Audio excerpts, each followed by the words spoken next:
The Las Vegas Raiders need change, and it drives me nuts that I'm sitting up here saying this yet again because I understand that the Raiders fired Josh McDaniels in 2023. I understand that the Raiders fired Antonio Pierce after his 2024 season. And I'm going to sit up here right now and I'm going to say at the point where we are at right now, I am done with the Geno Smith, Chip Kelly, and Pete Carroll experience. And if you agree with that statement right there, I want you to hit the like button because I am now going to be on a mission.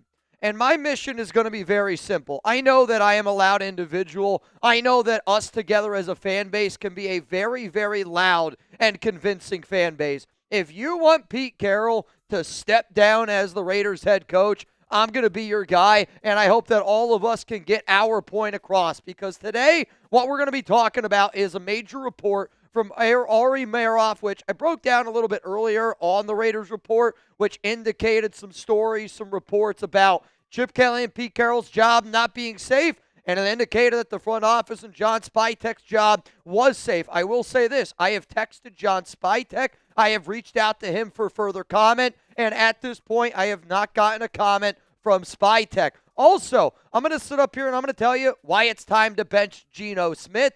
Not saying that that's probably all that shocking for a lot of people out there. In fact, I bet you right now if I ended up making the live poll, should the Raiders bench Geno Smith, I guarantee you this. The output of that is going to be probably 90% yes, 10% no, because that's what I see on social media. And since this is a show for Raider Nation and about Raider Nation, I can't sit up here and say I'm done with Pete Carroll and not have some replacements for 2026. So coming up here on today's show, I am also going to give you my Pete Carroll replacements for the year of 2026. What do you got for me?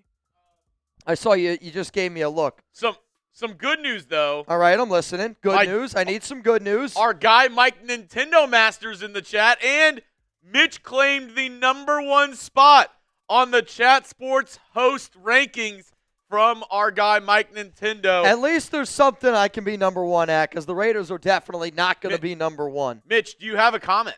Mike, shout out to you, man. I love the fact that you're doing all these things. Obviously, I appreciate you putting me at #1, but I think just the fact that you take time out of your day, out of your week, every single week to drop these rankings, I'll say this. I've been a part of this company since 2017. Nobody's ever done it. And the fact that we talk about your rankings on a weekly basis, shout out to you. You should pat yourself on the back, and I hope that you keep doing them. My question, though, to get this show going, do you want Pete Carroll to retire? Whether you want him to retire, whether you want him to step down, whether you want him to be fired as the Raiders head coach, give me a yes, give me a no. I want to know how you guys feel, and believe me when I say this, I hate the fact that we're even talking about this, right? Because earlier in the offseason, earlier this season, I was told by the biggest source of all sources that the Raiders are not going to move on from Pete Carroll. But the NFL is a week-to-week. It is a league that changes all the time.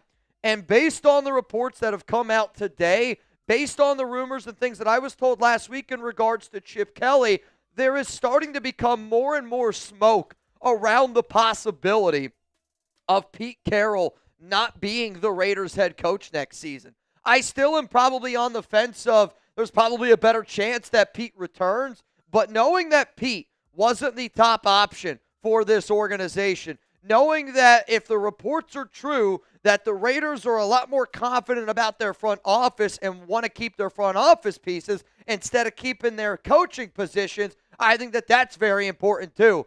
But when you see, and if you didn't see the report, the video that I dropped earlier, it doesn't shock me because the report is essentially the Raiders front office wants to plan for the future and they want to win in the future. But Pete Carroll and this coaching staff wants to win right now to try to save their job. They're not seeing eye to eye, and you can clearly see that the Raiders built a team filled of young players that they're trying to build up, but none of those guys are getting any opportunities because Pete Carroll is just playing his veterans because they're trying to win right now. When you see how dysfunctional the Raiders are, I get it. They don't have a lot of talent on that team. No doubt about it. This Raiders football team is not very talented. But when you are as bad as what this current Raiders team is, it's because of top to bottom. And you can tell there is a lot of dysfunction behind the scenes here for the Silver and Black. So I am going to be having a lot of fun here on today's program. And reminder, today's show is going to be, and I mean all of today's show,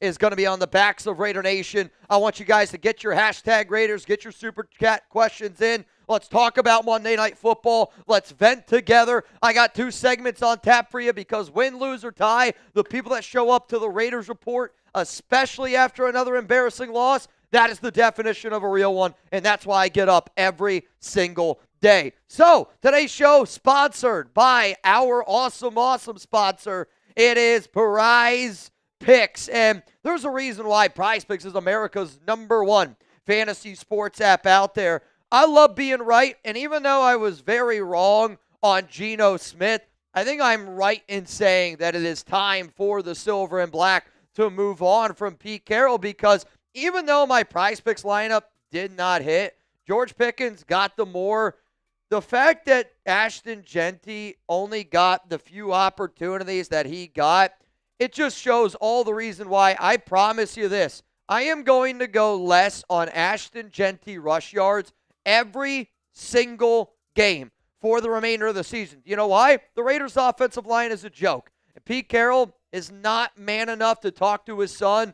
Nobody's man enough to talk to Chip Kelly. And like Max Crosby said yesterday, it would be nice to try some different things instead of just trying to do the same thing over and over and over again. You know what's a recipe not for success?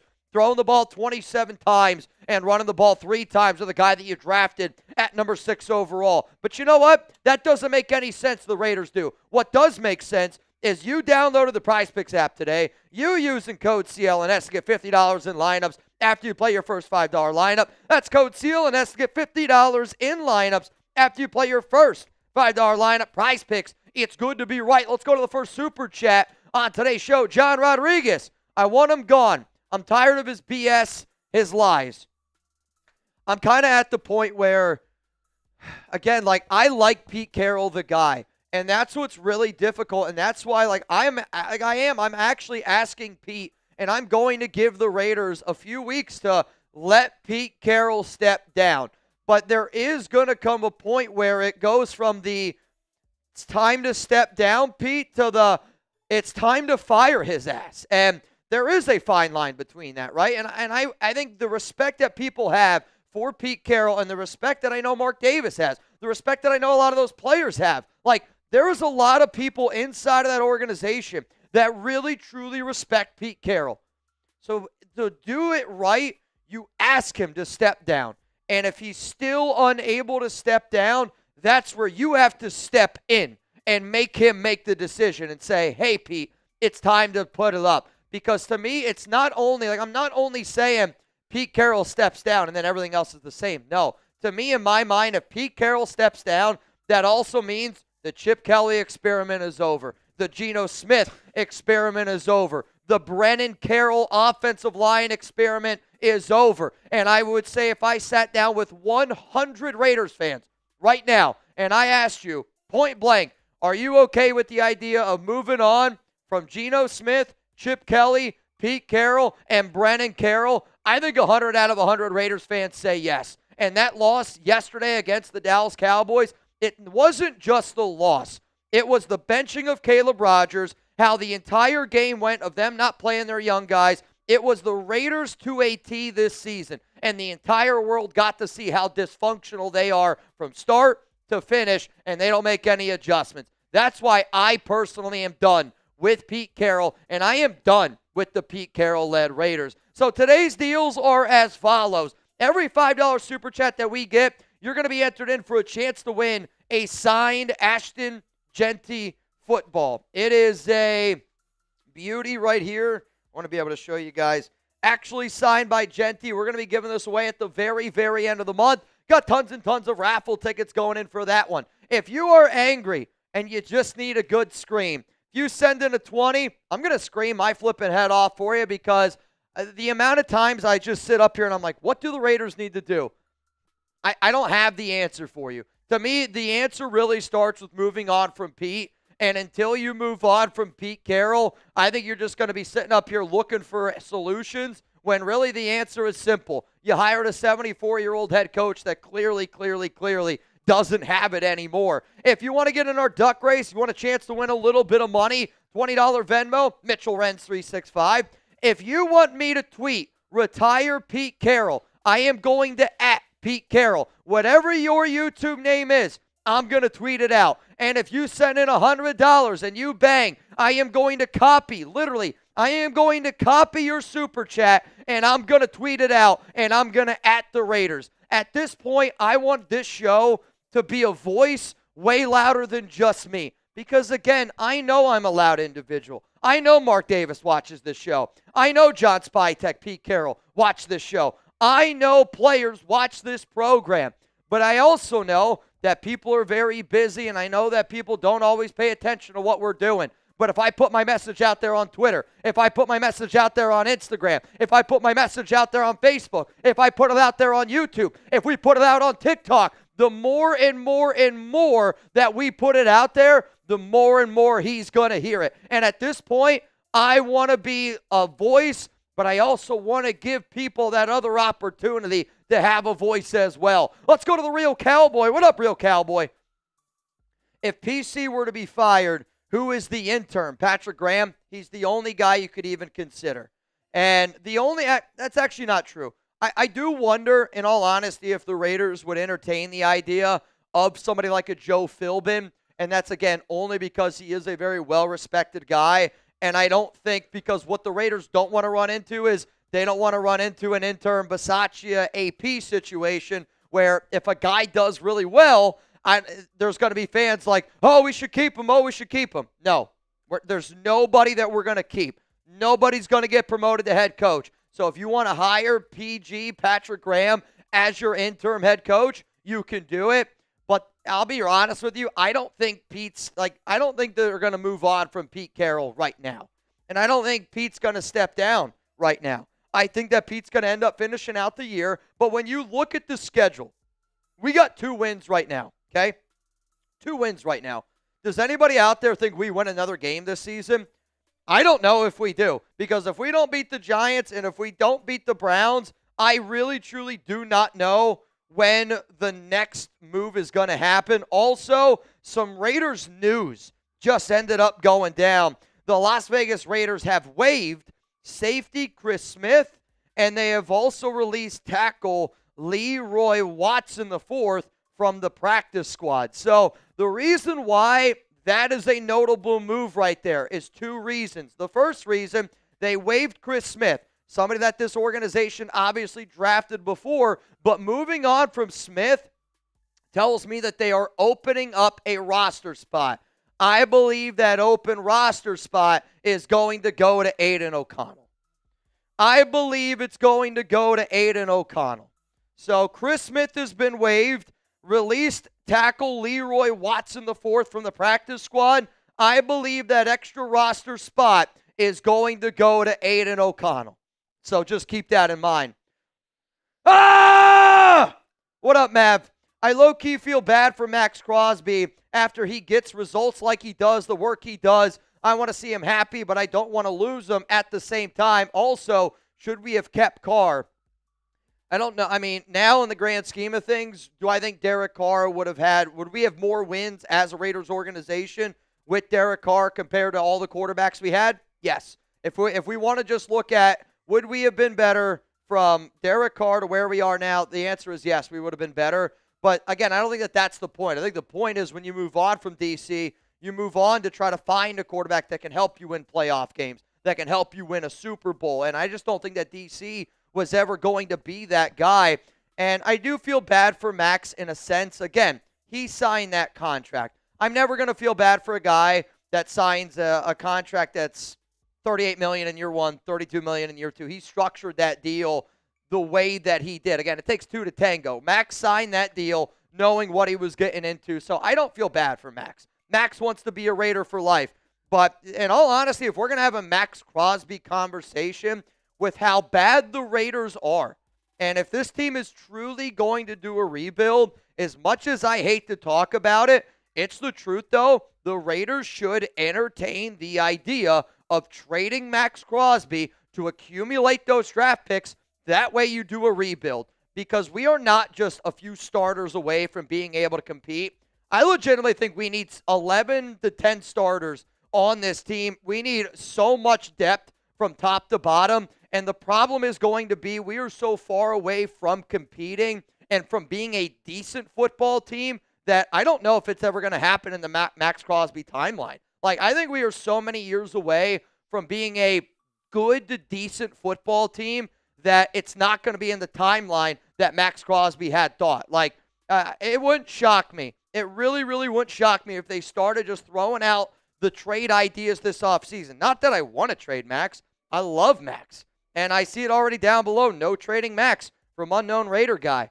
But here's the thing, Unknown Raider Guy. If you can get 3 first-round picks for Max Crosby, you have to entertain that idea because that's going to help you rebuild. Where what you don't want to happen is exactly what the Raiders are doing right now. Wasting Max Crosby. Wasting Brock Bowers and Ashton Genty on rookie contracts. And bad organizations waste really good young players on rookie contracts. Good organizations find ways to build around those guys. And the way that you build around those guys, I hate to say it, but Max Crosby is a player that if this is a true rebuild, you got to talk about the player that's going to get you the most in return. And we need a franchise quarterback. As important as what Max is to this team, finding a franchise quarterback, you can make the argument, is even more important. Let's go to Mav Bang!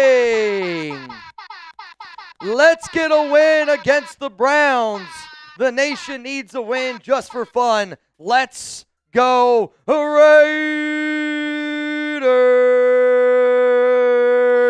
All right, Mav. I'm going to tweet this out from Mav. Let's get a win. Let's get a win against the Browns. The nation needs a win for fun. Let's go Raiders. From Mav on the Raiders Report. Tweeting it out right now, Mav. It's out. That's your message. Whatever you guys want to put out into the world today, I'm tweeting it out. You bang, I'm tweeting it out. Let's get it out into the world. Jason, fire Chip first. See if Gino is better with Greg Olsen. I don't mind this idea if you do truly. Like, if you told me right now that Pete Carroll's not going to step down and that they're going to tell me that Geno Smith is going to be the starting quarterback for the remainder of the season, I agree with you. If it was up to me, like to me, 2 things have to happen this week. Either A, option A is you fire Chip Kelly, you let somebody else do the play calling, and you see if it's a Geno Smith issue, which it's going to be a Geno Smith issue. It's going to be an offensive line issue. There's going to be lots and lots and lots of issues, no doubt about it. But I also say, if you plan on keeping Chip, then I think you got to bench Geno, because then you got to see, again, is it a quarterback problem? Is it a Chip problem? Maybe we're better with Aiden O'Connell. Maybe we're better with Kenny Pickett. Overall, though, I think you have to do one of the two. I don't think they're going to do either, but if it was up to me, change needs to happen. And I think that the change that needs to happen is benching Geno Smith, because I think that that's the more likely option. It's a lot easier to bench Geno than it is to fire Chip Kelly, and we're going to talk about that here on today's program. Let's go to Alex Perez. Ah! Mitch, I'm back here again telling you being a Raider fan isn't healthy. I'm here to tell you again it hurts every time. Thanks for the scream. I needed it. And it's funny to me. I remember it's probably like 3-4 years ago. I went on, we'll call it a trip, and where we ended up going on a trip, we ended up going to this like mountain, and they were like, just scream at the top of the mountain. And I remember at the time being like, this seems kind of dumb. It seems kind of like a waste of time.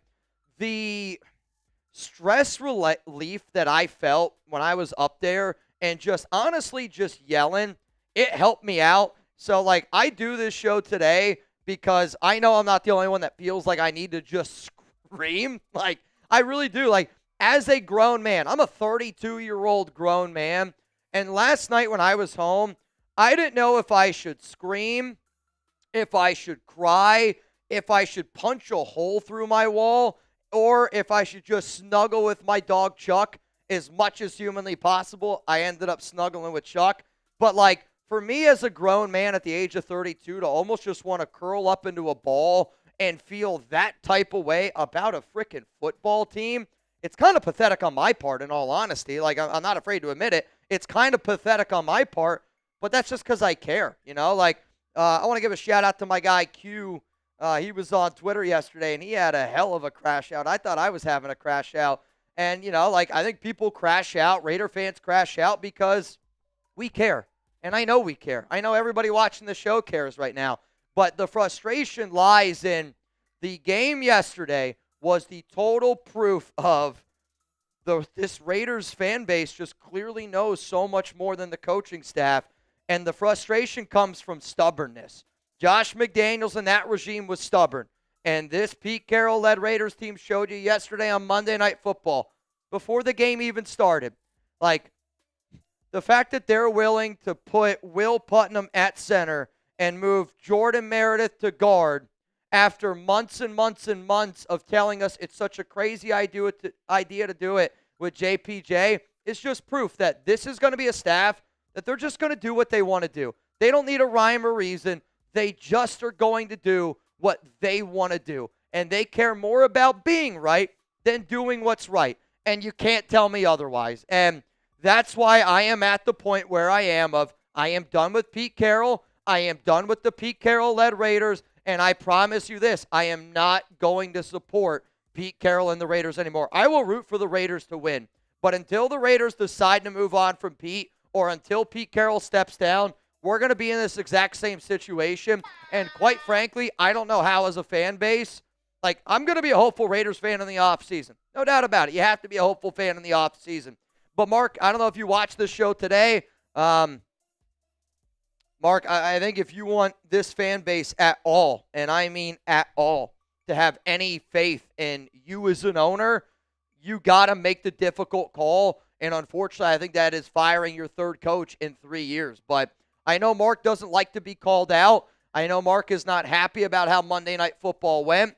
I've reached out to a lot of people over the week, and over the past 24 hours, I'll be honest with you, I haven't really heard anything back. I got a few messages here and there, but the one big source that I got, and it was a simple one, it was really just along the lines of Mark Davis and Tom Brady were really upset about Monday Night Football. And good, they should be, because if you're not upset about what you saw on Monday Night Football, then that means you don't care. And I want guys that care that are here at this organization. Let's go to Angel. Can't spell incompetent without Pete. It's sad, but it's true, man. You know, it's sad and it's true because, again, like Pete Carroll, he is a legendary head coach. And he's going to go down in the books as being a Hall of Famer. We all know that. He is.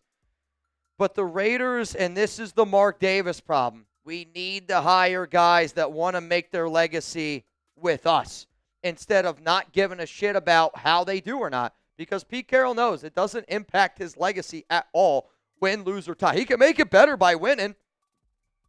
But if they're bad, and it looks like that we're going to be bad, because, I mean, if Pete Carroll goes 2-15, I think that that's a possibility.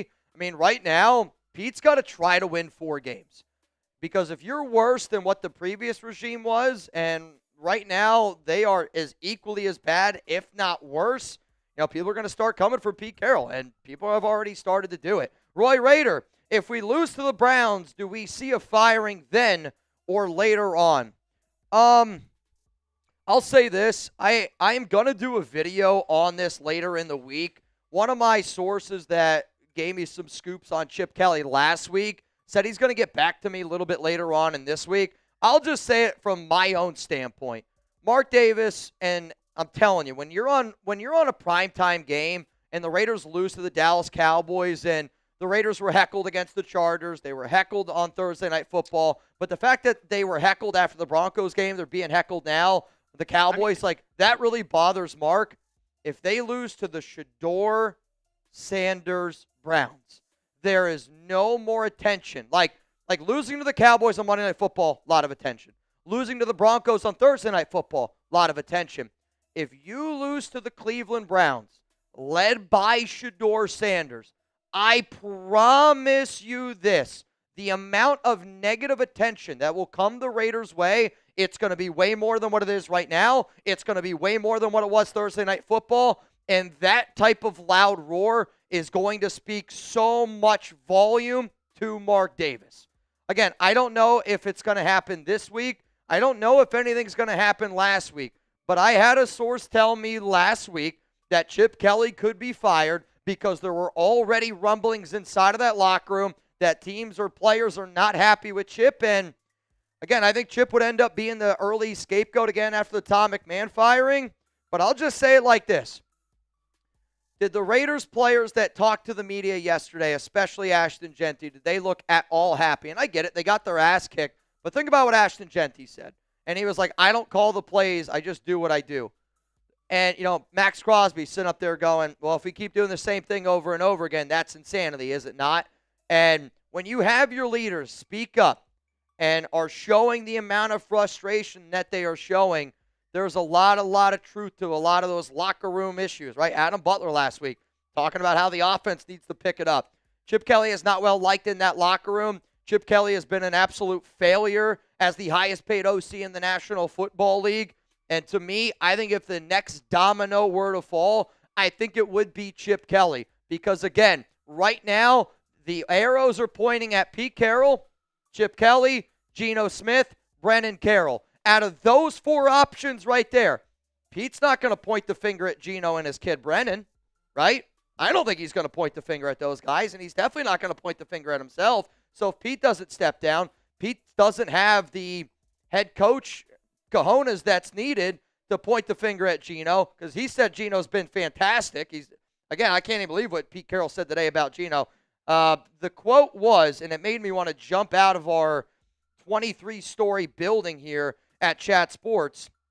Pete Carroll said, Geno Smith, quote, he is an incredible player. I mean, for you to say that Geno Smith is an incredible player, for you not to be able to point the finger at Brennan Carroll, that tells me that I think Chip Kelly is going to be the scapegoat. And I think Chip Kelly is going to be the first one that goes. You once said we dodged the bullet. I know, believe me. You still think the same? Obviously, no, Ricky. Obviously, I don't. I made that video after the Raiders won their Week 1 game. I made that video after the Bears and obviously the Patriots lost their Week 1 game. I am somebody that's always going to make content, and in the spur of the moment, guess what, man? I felt really good after we beat the New England Patriots on the road. And if I think back to that moment when I made that video, I'd still make the video. Because if I were to tell you right now that the Pete Carroll Raiders were better than the Ben Johnson Bears and the Mike Vrabel Patriots after 1 week, at where we are right now, you're like, holy shit, the Raiders are totally back. The biggest difference is our coaching staff made no adjustments after Week 1. Teams learned what we were doing. We weren't good enough to be able to figure out ways to be able to win after that. Mike Vrabel showed he's a great head coach. Ben Johnson showed he's a great head coach. And those are two guys that we wanted over Pete Carroll. And the reason why Pete Carroll is on the hot seat and the reason why there are legitimate rumors about him not being the head coach next season is because of how much of a disaster he's been this year and because he was the third option. Two things before. This is obviously not. Yep, no, I know. Also, Mitch kind of spot on. Looking at the live poll, 91-9. I mean, again, it's there, and I'm going to talk about so many other reasons why it's important to move on from Geno, and it's not just the Geno Smith conversation. Like, to me, there are so many other reasons on that team to why you do what you should do. And the thing that I'm talking about here is, again, you should bench Geno Smith, and I'll talk about why here in just a little bit. What's up, Wide? If he gets fired, maybe should Mike McDaniel as an OC? I mean, I think Mike McDaniel would be a good OC candidate. I don't know if he would take our OC candidate job. Like, he might. I mean, again, he might. Like, if there's one good thing about Mike McDaniel and why this job would be intriguing, it's because we have Ashton Genty, and McDaniel comes from that Shanahan tree of, hey, man, I can really get this running game going, and that Miami Dolphins running game right now is clicking, and you can tell that he is a smart, offensive-minded guy. The problem is, though, I don't want Mike McDaniel as a head coach. You give me Mike McDaniel, the OC, I'll sign up for that every single day of the week because McDaniel is just like Josh McDaniels. Some guys can't have all the power, and McDaniel is one of those dudes. Let's go to Lucky Irish. What's up, Lucky? It's good to have you, man. The game was embarrassing to watch yesterday in a household of Cowgirl fans. Me and my son were shaking our heads. Pete and Chip, walk away, freaking joke. And that's kind of how I felt, dude. And I think all of us felt that way watching that football game because that game yesterday was the most frustrated I have been after a Raiders game because of the benching of Caleb Rogers, the not playing of Jack Besh, the playing of Kai Blue Kelly. It's an organization that doesn't do anything that makes sense. And when you see the new report that came out today of there is a disconnect between the front office and the coaching staff, and how the coaching staff wants to win right now, and they're playing all their veterans because they're trying to save their job at 2-8. And then you got the front office that wants to develop all these young players and play those guys. The problem is the coaching staff's making the decisions, but the front office wants to execute this. So there is just so much just not going with each other. And it's just crazy because it's not like Spytek or Carroll were here before one another. They came in together. Well, they actually didn't. Well, I mean, the same offseason. Same offseason, yes. That's what I'm saying. It wasn't Spytek didn't want Pete Carroll. Spytek got the first job. I guarantee you this, and I'm not speaking for John, but I've had conversations with John, and again, I'm not saying John didn't want Pete Carroll, but Pete Carroll was not on John Spytek's radar to be the Raiders head coach. Yeah. He was hired because that was a guy that Mark wanted to be able to bring in because they missed out on Vrabel and because they missed out on Ben Johnson. Those were their top two options, and it kind of felt like the Luke Getsy hire, where they were like, we wanted Cliff Kingsbury. We didn't get Cliff. Shit, panic. Let's go out and hire Getsy right away. And it felt like the same thing where we wanted Vrabel, we wanted Ben Johnson, panic. Let's go hire a 74-year-old. Because what doesn't make sense is for a guy like John Spytek, you give him a 5-year deal, you let him plan for the future, and that's what he's doing. He's trying to build for the future. So why would you hire a GM to build for the future and then hire a head coach that's 74 years old that you know doesn't have a future? There is a clear disconnect, and it shows up every single game day for the Raiders. What up, Jose? Any chance we give a bag to a top 10 quarterback next season? To be real with you, I honestly hope not, because what we are seeing, and this is the Raiders' problem, I don't care what people say about Geno Smith. Geno Smith was a good quarterback before he came to the Raiders. He was. Gardner Minshew was a better quarterback before he came to the Raiders. Jimmy Garoppolo was Jimmy Garoppolo, and I don't think that was ever a good move to bring him in from McDaniels. But my point is, you can bring in a top 10 quarterback all you want. If your offensive line sucks, it's probably not going to be good. If your defense sucks, it's probably going to be hard to win games. We are so many pieces away, and I really, truly think the smart thing for this organization to do is to draft a quarterback, whether that be round 1, whether that be round 2, and really, truly try to build a team, and then maybe you make a move to that young quarterback and build around that guy. Go all in on Mendoza. I mean, I would love to be able to go all in on Mendoza, but then again, it's like, you better, if you're going to go all in on Mendoza, and that's your plan in the draft, you better spend all that money on the offensive line. And I mean every single flipping dollar that you got. You better spend it on the offensive line, and you better try to find him another option as a receiver. Big luck. I'm sorry. You must have not watched any Indiana games this year. Mendoza's been awesome. I think Mendoza's unbelievable. Respectfully, I can't think of another quarterback besides Dante Moore that deserves a top 5 pick at quarterback. Mendoza's been great. Yeah, I'm all in on Mendoza. I'm all in on Mendoza. Respectfully. Let's go to Nick. How do you feel about Joe Brady coming in as a head coach? Well, I don't want to give away everything that I'm going to talk about today, but I'll just say this. Joe Brady is somebody that I will mention on my Pete Carroll replacements video. I'm going to go through some DC candidates. I'm going to go through some, I shouldn't say DC. I meant guys that are defensive coordinators. That we could be a head coach. Some offensive coordinators. That could be a head coach. I'm also going to go through some names that I don't think make any sense at all. But, right now for the Bills are in a perfect situation. Because what the Buffalo Bills are going to do is Joe Brady's probably going to get a job elsewhere. And if he has the opportunity to go get a job elsewhere, Brian Dable is just going to go back to Buffalo, and he's going to be the offensive coordinator there for the Bills. The reason why I do really think that Joe Brady is going to try to jump at an opportunity to be a head coach is because of that reason and that reason alone. The Bills are going to want to bring in Brian Dable. Not saying they're going to fire Brady to go get Dable, but if they have the opportunity where Brady could go get another job, I think for Brady, he's going to look at what the Josh Allen Bills look like.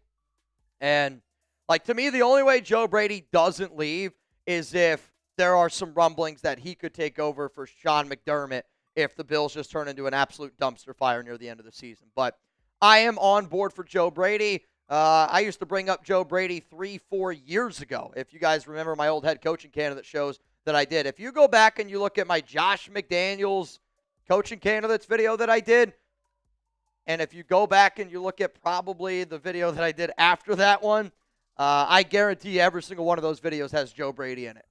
He's a young, innovative, offensive-minded coach that has worked with some really, really good quarterbacks. And hearing Joe Brady work with a guy like Joe Burrow, me and my sources telling me that the Raiders are already looking at C.J. Carr in 2027. Tom Brady has made the connection that he thinks C.J. Carr reminds him a lot of Joe Burrow. I think C.J. Carr and Joe Brady is a beautiful, beautiful match made in heaven. Problem is, there's a lot that needs to happen for that match made in heaven. And you got to wait. Got to wait. Again, that's the problem with C.J. Carr could come out in 2027. He could also come out in 2028. And also, for you to get C.J. Carr, that means Top another season of just putrid football. And I mean really, really bad football. Really, really bad. I mean, the only way we're getting C.J. Carr, top 5 pick. It's the only way you have a shot. Ricardo, we need to start losing every game. I mean, we don't have to start anything. We just got to go out there and play. People are like, oh, we got to tank. I don't even think we need to try to tank.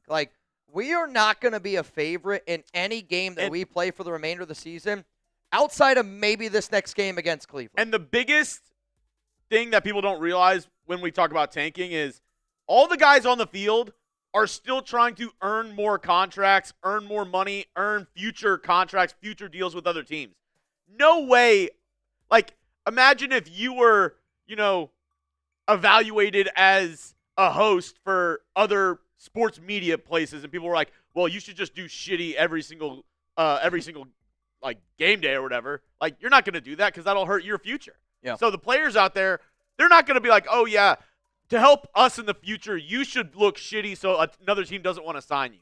Players are never going to do that. And, I mean, think about the amount of players that the Raiders have on one-year deals. And that's kind of the other problem that we have right now with this roster. You got a bunch of veterans on one-year contracts. And they're playing because, they're trying to earn another contract next season. But what the Raiders should be doing is they should put those veterans on the bench. Those veterans don't want to be benched because they want to be able to prove themselves. And that's why there's a disconnect right now in the locker room because the coaching staff wants to play the veterans. The coaching staff is friends with the veterans, but yet you got the front office. They want to play the young guys. They want to develop them because we're 2-8 and we want to be looking forward to the future. Again, when you hear the story of the whole Caleb Rogers situation and how it ended up going down, I mean, again, it just shows that we don't have good coaches. What happened with Caleb Rogers? So I said it yesterday on the show that I had a source reach out to me that there's 2 stories that I was told yesterday, and one of those stories was also put out there today by somebody else. So the 2 stories that I heard yesterday was, the first was Caleb Rogers went around telling people that he was going to start on the offensive line, and that rubbed some coaches the wrong way. That was the first story that I heard. Maybe that's true, maybe it's not. And I only bring that up because I'm like, do you remember when JPJ went around saying, hey, I'm going to be the center? And ever since he went around, introduced himself to Genty as, hey, I'm going to be the center. After that, it was like, you're not going to be the center. So, there was a part of me where I'm like, well, if Caleb Rogers went around telling people he's going to start at right guard, did that rub them the wrong way? And that's the reason why they didn't start him. That was one story that I heard yesterday, and I talked about it very, very early on during the show. The other story that I said late last night, and again, it's all kind of bleeding together. You can probably see it. It's either on my post-game show or right when the game ended, that I had a source tell me that essentially what ended up happening was Caleb Rogers on that final day of practice was so bad. And I mean, he was so bad that the Raiders were like, crap, we can't put him out there on the field. So what they did was they told him, you're not going to play. We're going to make you an inactive. And the reason why I think that that's a problem is because you take away that confidence from that guy that was clearly excited to at least be able to get a chance to start. And if you don't want to start him, okay, but at least give him an opportunity to be active, because if you're in a situation where Will Putnam is terrible, if you're in a situation where you're getting your shit blown out 33-16, it'd be really cool to give that young rookie who you drafted in the third round just some extra experience. But the other really concerning part about it is, if Caleb Rogers is that much worse than what you put out there on the field, that's just pure coaching development. And it's bad, I guess, talent scouting, because you shouldn't have drafted a guy in the third round if they're that much worse than what we have out there on the field. If Caleb Rogers is that much worse than Will Putnam and that much worse than Alex Kappa, and you're going to do that to his confidence, again, it just, nothing about that situation makes sense. And then today, Ted Wynn put out there that he was told the Caleb Rogers story. So it's not a good one, man. Not a good one. How can you say that you want guys to compete, yet you draft a guy in the third round, tell him that he was going to start, and then not play him and allow a practice guy to play? Then you need to go. John, yeah, I'm not going to lie, John, I actually didn't even see that super chat. I basically kind of just talked about this whole Caleb Rogers situation. But another situation, Pete yesterday said we're not playing our rookies because they need to prove that they deserve more time. But yet you're going to roll out Kai Blue Kelly, who had 6 targets, 6 catches, 87 yards, 2 touchdowns. How are you going to tell me for 3 quarters that Kai Blue Kelly deserves to play, and then you put in Darian Porter, and Darian Porter's a lot better? It's just what the Raiders do and what they say doesn't make any sense. Why do rookies have to prove themselves, but veterans don't have to prove themselves? And that's a big problem right now in that locker room of, there's a lot of guys that feel like no matter what I do, it doesn't matter. And there is a hopeless feeling in that locker room with a lot of our young guys. And that's scary to me, because I want our young guys to want to be a part of this organization. And when you see the body language and you hear what they're saying, I have never been more concerned as a Raiders fan than I am right now. And I mean it when I say it. The Raiders need to move on from Pete Carroll more than what they needed to move on from than what they needed to move on from Josh McDaniels. And that's because of the amount of salary cap we have, the amount of draft picks we have, the current status of this team. If you keep on doing the whole Pete Carroll experiment, we're going to get further and further away from where we need to go. And at this point, we've been getting pushed back. It's time we start making our way forward. And if you don't know who to hire, Mark, hire me, because I promise you this, we would have this team on the right track. What up, Garth? With Brady and Spytech history, who could you see as a replacement for head coach and offensive coordinator? What are your top 3 picks for each coaching position? Well, I already put out an entire video, Garth, on interim Raiders OC candidates in case they did fire Chip, because, again, I'll probably do a longer video on some other OC replacements, and you'll hear some of those names coming up here today. But in terms of head coach replacement, how many names do you think we have in that video? I'll say you got 15 names coming up here. Yeah. Some I want, some I don't want. I'll leave it like that. But I don't want to spoil an entire show that I got, Garth. I love that you're asking this question. I do. I love that you're asking this question. What do you think about the Raiders' moves from today? Professor Chong. So, Professor Chong, I'm glad you bring it up, because the Raiders, they literally just tweeted it out. This technically happened a few, probably about 30 minutes ago. We were talking about it. So, the Raiders, they waived safety Chris Smith, and they also released tackle Leroy Watson. So, those are the moves that they made. So, Leroy Watson gone from the practice squad. Chris Smith waived from the roster. If I had to guess on what that means, it means they're probably going to try to put Chris Smith on the practice squad, and they're opening up that active spot for Aiden O'Connell. Because, reminder, Aiden O'Connell got activated off that short-term IR. There's a 21-day window to make him activated. He's been inactive the past 3 games. He needs to be activated, or else they put him on season-ending IR. So that move that they did with Chris Smith is opening up that spot for Aiden O'Connell. What up, John? Let's be real. We are now playing for draft position. No offense. No offense can do anything with a shit offensive line. Draft offensive line and get Dable as the offensive coordinator. I actually don't mind Dable as an OC option if you want to draft a quarterback like Mendoza. And I say that because look at what Dable did with Josh Allen. I know a lot of people look at Josh Allen and are like, oh, this and that.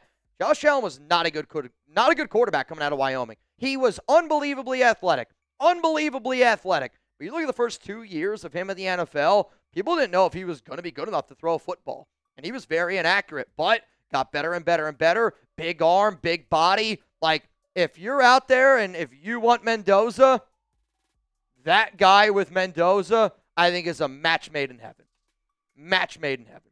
What up, Mark? Over, under 4.5 sacks for Myles Garrett. I mean, his dick alone might get 4.5. It's going to eat this offensive line alive. I mean, they're going to have to double team his dick.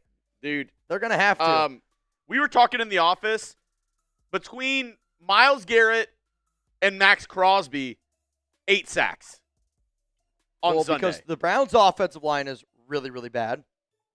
Like, it's going to be one of the worst offensive line games you've ever seen. The Browns' offensive line is putrid.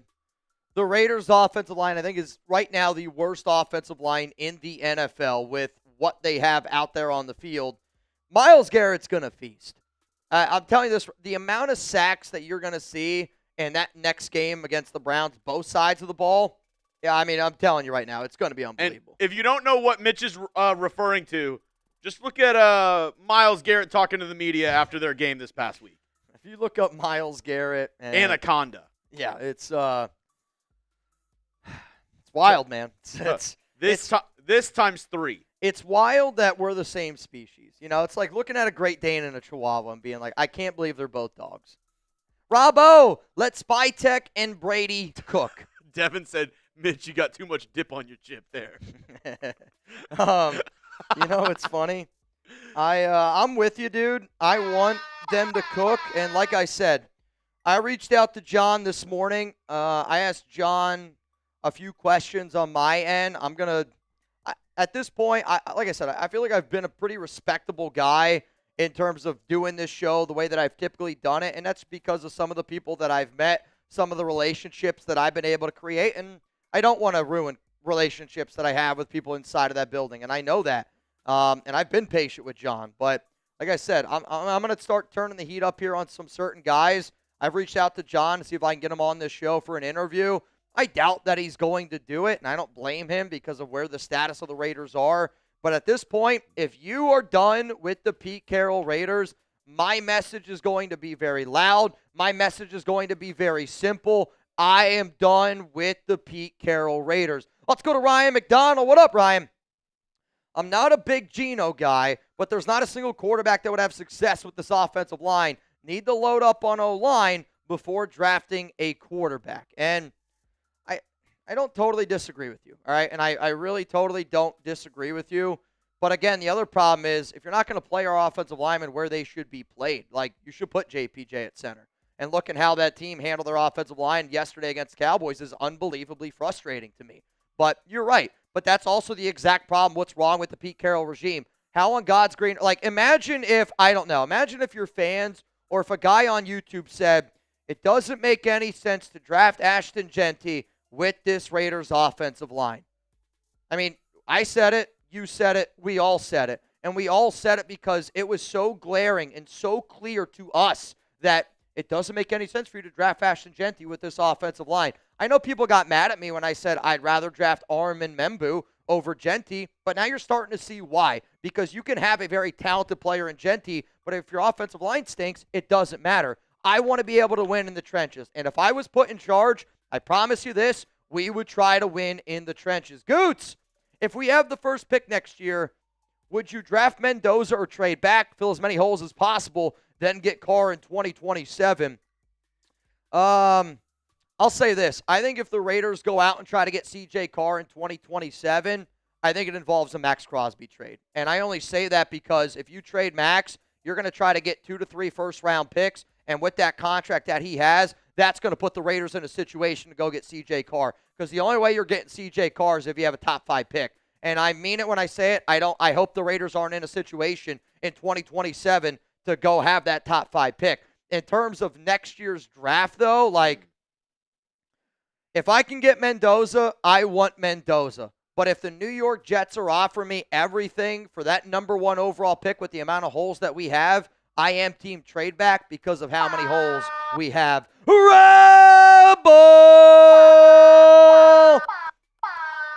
Montana! Bang!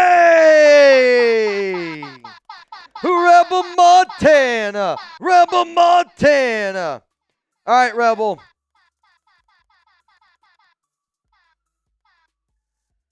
I am going to tweet this out, Rebel. I don't know what you're saying. Who's this? I'm not going to tweet at this random guy because I don't know who he is, but I mean, I guess Rebel knows him. I know, but I don't know him.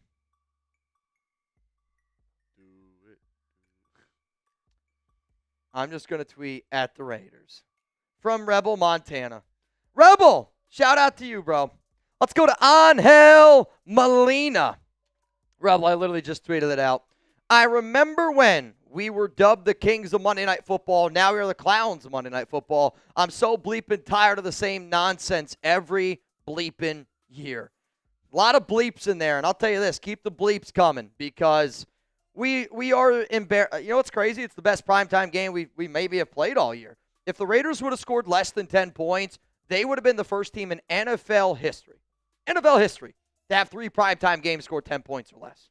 Embarrassing. Chris, Mark Davis should hold Pete Carroll accountable for hiring both his sons, and Spytech should be held accountable for letting him do it. I think the hard part about the entire equation is, I think John originally was trying to let Pete sit back, kind of do his thing a little bit, but you're right. Pete does need to be held accountable. Chip Kelly does need to be held accountable. Geno Smith does need to be held accountable. We need to be able to hold all of these guys accountable because, you know, when you hear Geno Smith's press conference yesterday, was I the only one unbelievably pissed off by Geno Smith's press conference yesterday?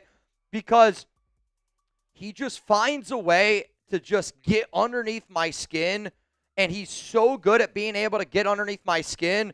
Because for Geno Smith to sit up there yesterday and be like, what are these? He was like, if there's a problem, blame me. Blame me. Blame me. As almost like what he, like, and I get it. Geno Smith gets a lot of blame. But, Geno, you get a lot of blame because this team traded for you. They essentially gave you a brand new contract extension, and you haven't shown anything that deserves that paycheck. So, like, yeah, you are going to get the blame. And if Geno Smith's going to sit up there and say, blame me for this, blame me for that, blame me for that, I mean, it sounds like a guy that doesn't give a shit and really just sounds like a guy that's like, I got my money, nanny boo-boo, go cry on you, and I'm going to be able to keep my money, and I don't give a shit. Like, I don't, like, hearing Geno Smith talk like that, it's not a good leader. And I don't think Geno Smith is a good leader. What's crazy is he might be a better leader, though, than he is a football player at this point. I want Minter as a head coach. We're going to talk about Minter on our show coming up here. Actually, you and I are in the same agreement. If he wasn't with people, we have our Michigan football host right outside the building, Jesse Minter extraordinaire, but I think he might be a little busy right now. Do we try to scare the hell out of him, just scream for the hell of it? Ah! John Rodriguez. Mitch and Chugs. Minter as head coach, James. I'm 52 and been a die-hard Notre Dame fan all my life. Oh, yeah.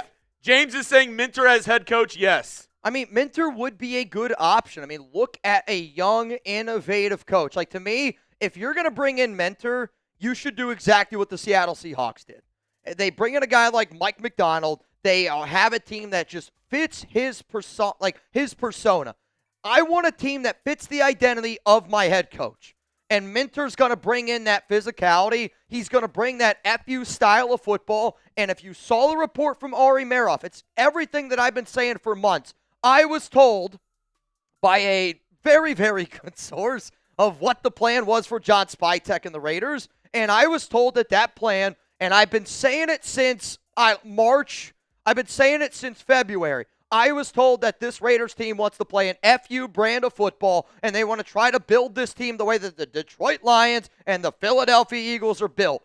Ari Meroff today literally was talking about how he's heard that the front office wants to build a team like the Rams, the Eagles, and the Detroit Lions. Dude, I'll tell you this, though. I've been watching CJ Carr a lot more. My best buddy, he was my best friend growing up.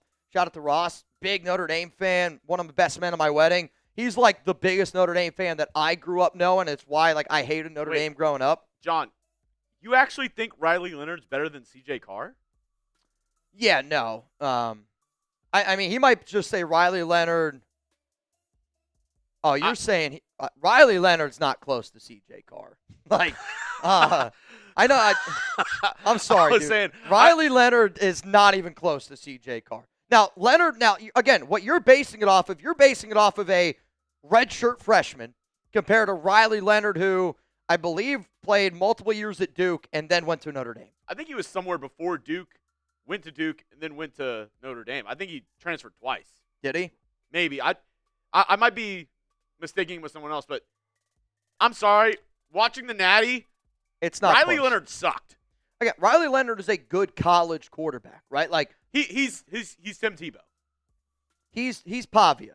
There's going to be guys that are just fantastic college quarterbacks. CJ Carr is going to be an elite NFL quarterback. Jersey boy. Unfortunately, Mendoza is a Jet, and Moore and Simpson are probably going to go back to college. I don't think so. Best B might be apparent Sellers with Joe Brady and Chris Hess. I don't think so, because if you're Dante Moore and you're projected to go top 5, why would you go back to school? Unless he's getting an absolute bag from Oregon, like they pay him $6 million to stay in college. But he's got that Phil Knight money. But I think a lot of players are going to look at one name, Garrett Nussmeier. He was going to be a first-round pick in this year's draft. Decided to return to LSU. He got benched 2 weeks ago. I don't know where he's going to go in the draft. He's out of eligibility. But if you could ask Garrett Nussmeier, would you go back and enter the draft? I think at him now is saying, hell yeah. Bunch of guys would. Look at Carson Beck. I think if Carson Beck would have came out the year that he was projected to go number 1, even was Spencer Rattler that one year? I think he needed to play an extra year. Yeah. Yeah, you never know what can happen, and I think every single year the NFL is proof that, think about all the quarterbacks that we were like, this guy's going to be the number 1 quarterback, and then yeah, Drew Aller went back to college. And again, I think the amount of quarterbacks that might go back next season, I think for a guy like Moore and I think for a guy like Simpson, it's actually going to be very important for them to potentially come out, and it's because of what the Jets did. Yeah, and the amount of teams that have multiple first-round picks that need a quarterback, these guys should come out. And now I say that, but also in the same breath, Quinn Ewers should have 100% gone back to college. Yeah, Quinn Ewers should have 100% gone back. But the real, I think, determining factor here in today's day and age is NIL money. If you're right, if Oregon offers him $10 million to come back, I'm going to go back to Oregon. Elijah, you can't win in today's NFL without an O-line. The guys on defense are too athletic, too fast, too strong. I can't think of one quarterback that's active or in the Hall of Fame that can win 10 games with our line. I think Tom Brady in his prime would have won 10 games with this offensive line. I think Patrick Mahomes would win 10 games with this offensive line. I think Josh Allen would win 10 games with this offensive line. Lamar Jackson. I think Lamar Jackson would win 10 games with this offensive line. Joe Burrow had a horrible O-line. Yeah, that's his whole reason why he keeps on getting hurt is because they can't get the O-line right. To me, I'm not disagreeing with what your statement. My statement is more of the only way that you're going to win with an offensive line as pathetic as what ours is a Hall of Fame level quarterback. You're never going to get a Hall of Fame quarterback when your offensive line looks like this, right? You might be able to have a QB that's in the system for 5-6 years, and you have 1 year where it's like, all right, Mahomes, all right, Allen, all right, Brady, I need you to figure it out with Will Putnam at center.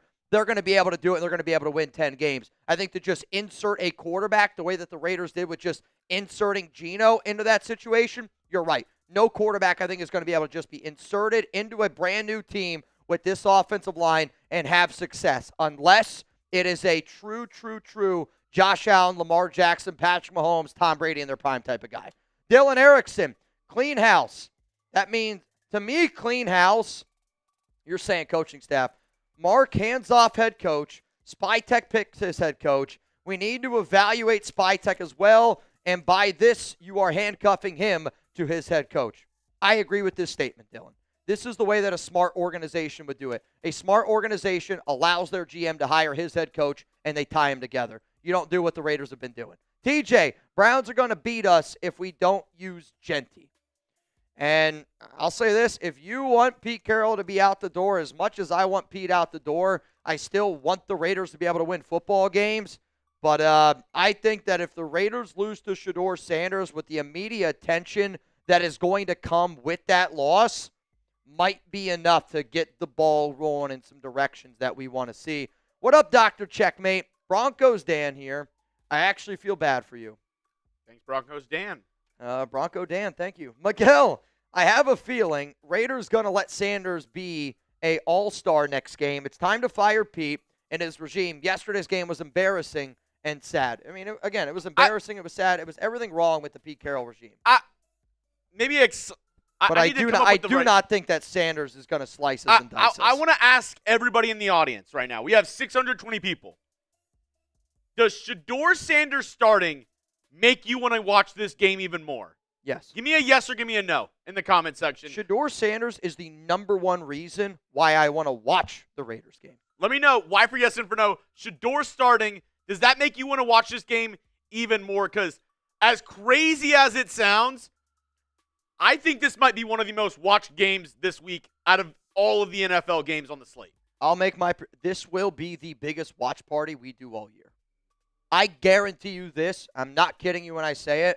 There will be more eyeballs on us here at the Raiders Report this Sunday than we maybe have ever had before in the history of the Raiders Report, and that's because of the Shedeur Sanders factor. The only way that you could tell me something of what's more interesting to me is if Kenny Pickett or Aiden O'Connell started. Like, that is the literal only other way that I'm going to sit up here and go, that's more interesting to me. I would say probably 75% of the chat is saying yes, and then 25% is saying no. But I'm telling you, I'm going to tell you, between Raiders fans, Browns fans, and Shedeur fans, this is going to be the most watched game of this weekend slate. And Stabler, it might end up being 6-3 Raiders, but it will still be the most watched game this weekend. And that's what people are going to talk about. People are just going to talk about it over and over and over again because we already know the amount of people that are like, the Raiders should have drafted Shedeur. And that may be the case, right? Like, at this point, what's crazy is, at this point, I wish the Raiders would have. Josino will watch. I wish the Raiders would have. Real Cowboy.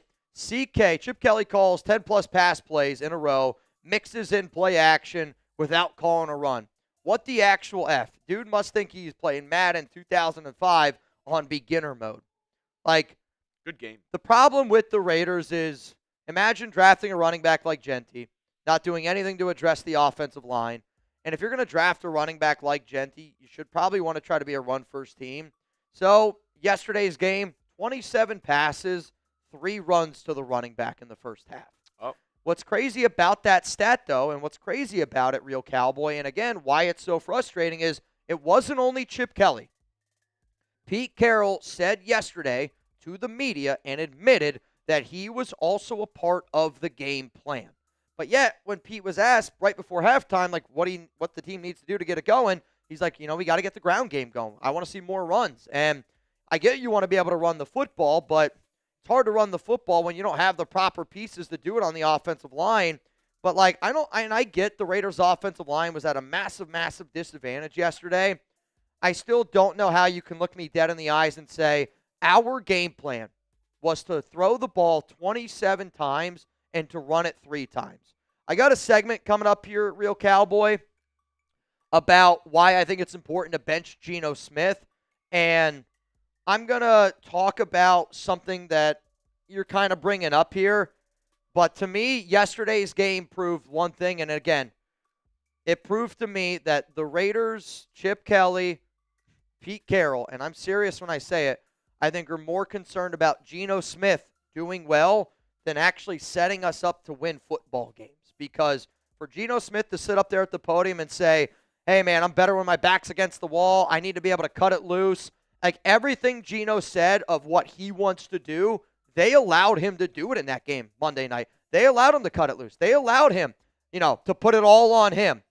And when they did that, the result was still bad.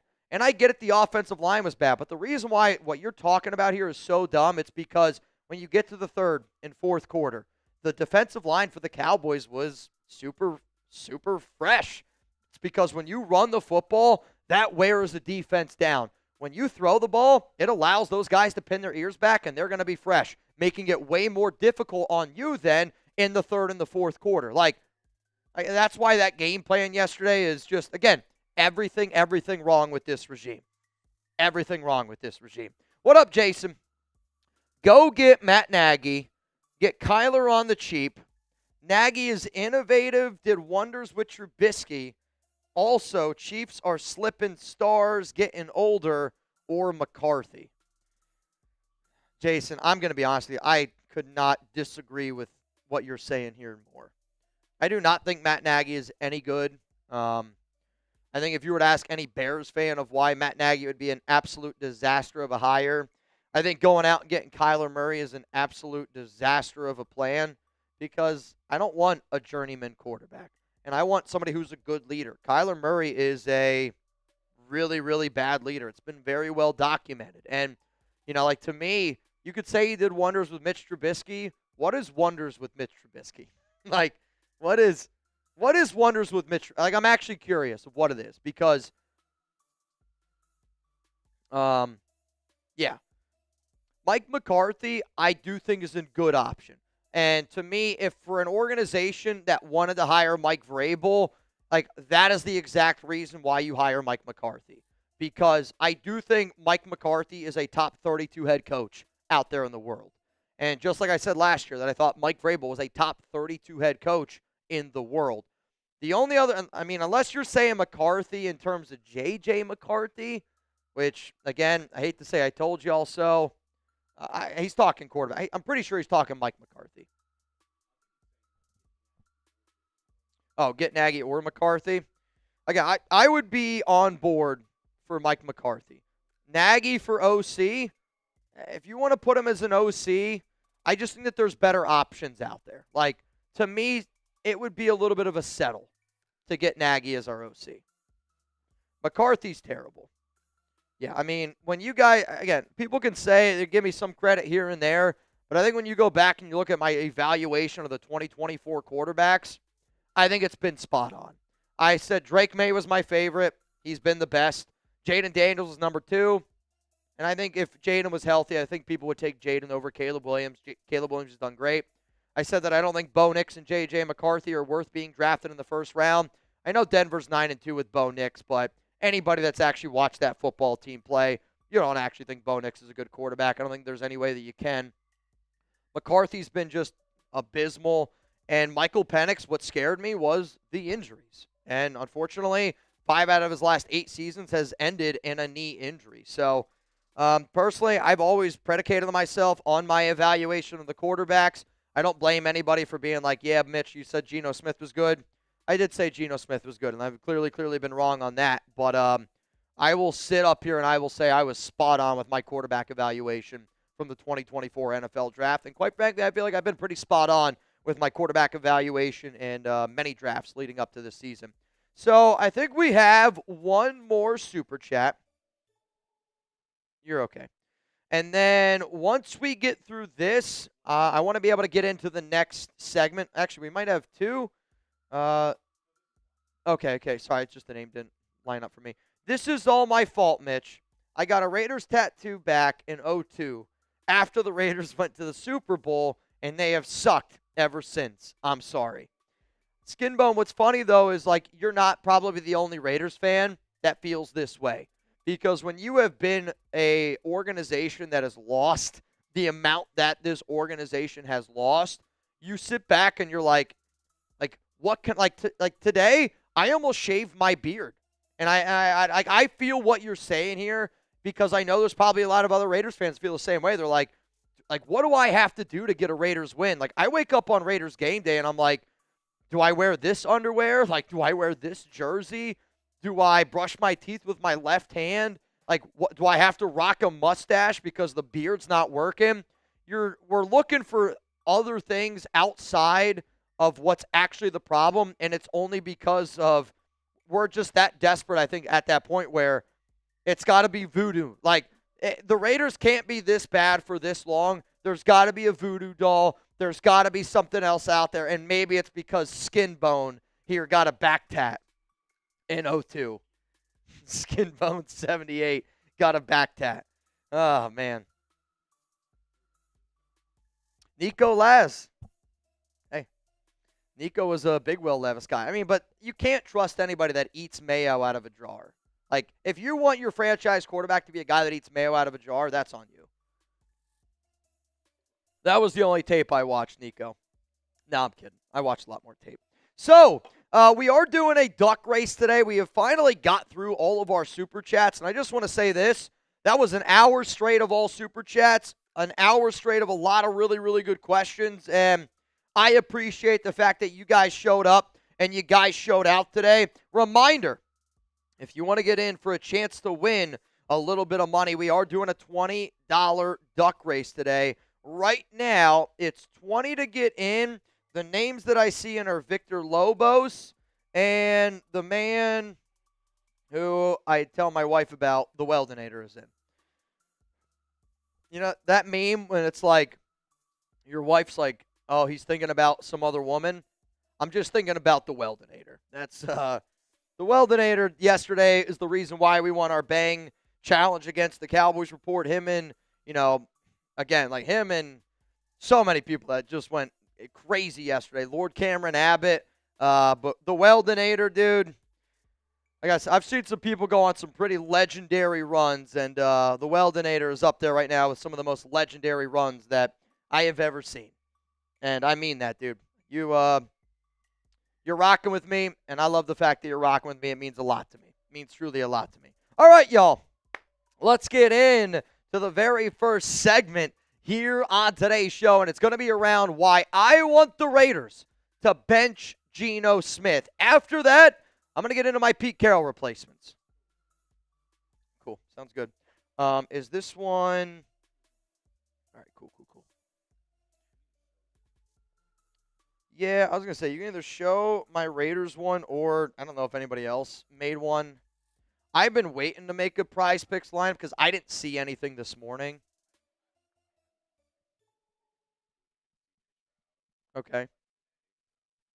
I mean, it is the Thursday night game, but we can just show the one that I did yesterday. That's totally fine. All right, guys, coming up, I'm going to tell y'all why I want Geno Smith to be benched. Though, I see some people asking me, Philip Bogert in, David Vergara in, Anthony F. You in. 20 right now to win. $50 here on today's program. You ready to rock? You guys ready to rock? If you want Geno Smith to be benched, hit that like button right now. Raider Nation, if you want the Raiders to bench Geno Smith, hit that like button. Quite frankly, if I could make 2 accounts, I'd hit the like button again. I'd hit the like button 3 times. I'd hit the like button 4 times. If I could hit the like button 100 times on this video, I would do it. I want the Raiders to bench Geno Smith. And coming up here on today's program, I'm going to outline all the reasons why. It's time, Pete Carroll. It's time, John Spytek. It's time, Mark Davis, to make a change. Put Geno on the bench. Put somebody else out there. Whether it's Kenny Pickett, whether it's Adam O'Connell, I don't care who it is. I am done with Geno Smith, and I am done with the Pete Carroll Raiders.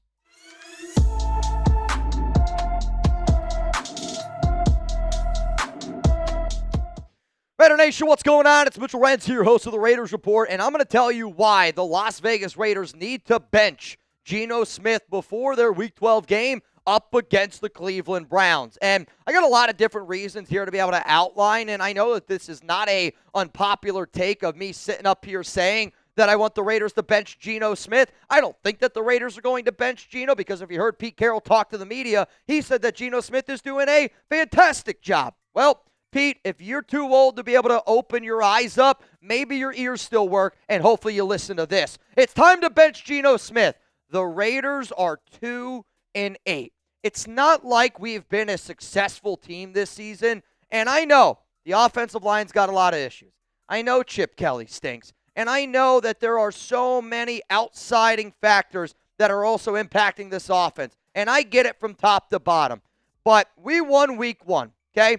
We won week 1. Since week 1, the only team that we have been able to beat is the Tennessee Titans. And it's really hard to be able to win in the National Football League when you don't have a quarterback. And I can confidently say that Geno Smith is not going to be the future of this team. I don't know if it's going to be AOC. I don't know if it's going to be Kenny Pickett. But I know that Geno Smith has been a disaster. And I love this stat here. Shout out to Josh Dubow. Through 10 games with Pete Carroll and Geno Smith, the Raiders are 2-8. And they are losing games on average by negative 9.8 points. Guess what? Raiders threw 10 games last season with Antonio Pierce, Gardner Minshew, and Aiden O'Connell. 2-8, negative 9.8 points, and that's that game differential. If that was bad enough to get those guys fired, then why is it not also the same to get Geno Smith put on the bench? And I just want Pete Carroll to show me that he cares more about the Raiders doing well than his relationship with Geno Smith. And I don't know if that's the case. Let's go to the next reason here, why it's time to bench Geno Smith. When you have a team that lacks the amount of talent that this team does on the offense and on the defensive side of the football, you need to be able to take care of the football. You can't turn it over. And Geno Smith has been a turnover machine. He is tied with the most interceptions in the National Football League with 13. Look at the game against Monday night. People could say it was a batted pass, and Geno would probably make an excuse. He'd probably would say, hey, put all the blame on me. And I am going to put a lot of blame on you, Geno. But when you look at that play, he forced it into a window, and that ball got batted, and it got intercepted. He could have checked it down. There was a check down option there. Now, Geno wanted to be able to cut it loose, and they let him cut it loose, no doubt about it. But when you have a team that should run the football more with Ashton Genty, that doesn't have a lot of, again, talent and depth all across the field, you need to play safe, turnover-free football. And Geno Smith has shown you all season long that he doesn't have the ability to do that. You have been working on the turnover issues all season long. We've seen it for 10 games. He hasn't made any adjustments. All I'm asking is this. If you're going to make other guys compete for their job, make Geno Smith compete for his job. Because, Geno, you said it yourself. You're better when your back's against the wall. I want to see if you're better when your ass is on the bench. So here's what I want to know from you down below. Give me one name. It's going to be the pinned comment on today's show. Who should start at quarterback for the Raiders if Geno is benched? You can throw out AOC. You can throw out Kenny Pickett. I'm sure some people are probably going to throw out the name Cam Miller on top of that. My answer is going to be coming up here after this YouTube ad break of who the Raiders should start at the quarterback position. Now, I know full on that the Raiders went out and they ended up trading for Kenny Pickett. And I know Aiden O'Connell is probably going to be activated today at the time that I am making this video because of the move that the Raiders made with Chris Smith. But I mean this when I say this. If Aiden O'Connell is out there and he's active, that's the guy that I want to start. And the biggest reason why I want Aiden O'Connell to start is because it's who Raider Nation wants to start. And at this point, I'm done with Pete Carroll. I'm done with Geno Smith. I will admit, Kenny Pickett up against Shedeur Sanders' little Browns on Browns quarterback action would be fun. It would be entertaining.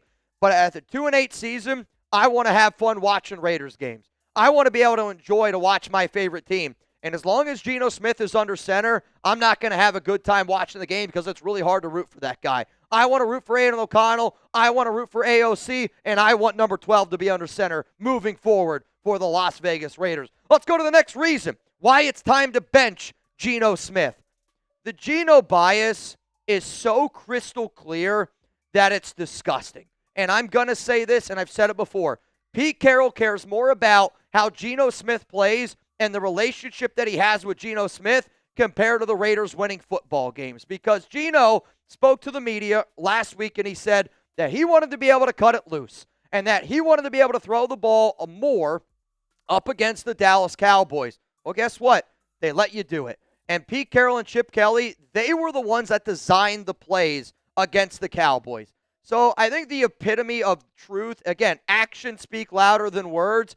The actions of the Las Vegas Raiders prove to me that they care more about Geno Smith getting it together than the Raiders winning football games. Because for this coaching staff to call 27 pass plays and only 3 running back runs tells me that you just care more about Geno Smith. And if I know that this staff cares more about Geno than playing well, then that's going to rub a lot of people wrong in that locker room. And I already know that there's a lot of people that are getting rubbed wrong, giggity, in that locker room by some of the coaching decisions that have been happening here, and I know it for a fact. But I think if you put Geno on the bench, it not only, I think, gives your fans something to hope for, I think it gives a lot of the players in that locker room proof of, hey, we are actually living by the compete mentality. Because you can't say we're a team that's going to compete. You can't say that Darian Porter can't play because he hasn't shown you enough, but you're still playing Kai Blue Kelly, right? Like, you are putting guys out there, the whole JPJ, Will Putnam, Jordan Meredith experiment. You're showing week in and week out that you care about your guys more than what is best for the Las Vegas Raiders. And I'll be honest with you, I don't know if Aiden O'Connell or Kenny Pickett are going to be better. But what I just want to see is that you care about the Raiders more than you care about Geno Smith. And at this point, I don't think Pete Carroll does. And I don't know how anybody thinks that Pete Carroll does care about the Raiders and how well they do. I know he cares about Geno, and I just want to see that we're not putting a player above the shield, especially a player that has no business being even put in front of the shield. Coming up next here, more reasons why it's important for the Las Vegas Raiders to bench Geno Smith. And before I get into that, though, I was hoping that Geno Smith would be the number 1 Raiders quarterback. Unfortunately, that's not going to happen. Fortunately for you, America's number 1 fantasy sports app out there is Prize Picks, and it's simple to play. You just pick more or less on at least 2 player stats, and if you get your picks right, you can cash in. The hard-hitting football action is even better with Prize Picks. The weather might be changing, but the feeling of being right never gets old. And when I say old, I'm talking Pete Carroll, 78, 74 years old. So keep the season rolling on Prize Picks by getting $50 instantly in lineups when you play your first $5. The lineup that you see up on screen was a lineup that I did for Monday Night Football. Obviously, this one did not end up hitting, but I just wanted to be able to show it to you because this is why I love Prize Picks. It's the flexibility. You could either do the power play, you could either do the flex play, and how you play is totally up to you on Prize Picks. And I'll keep saying it.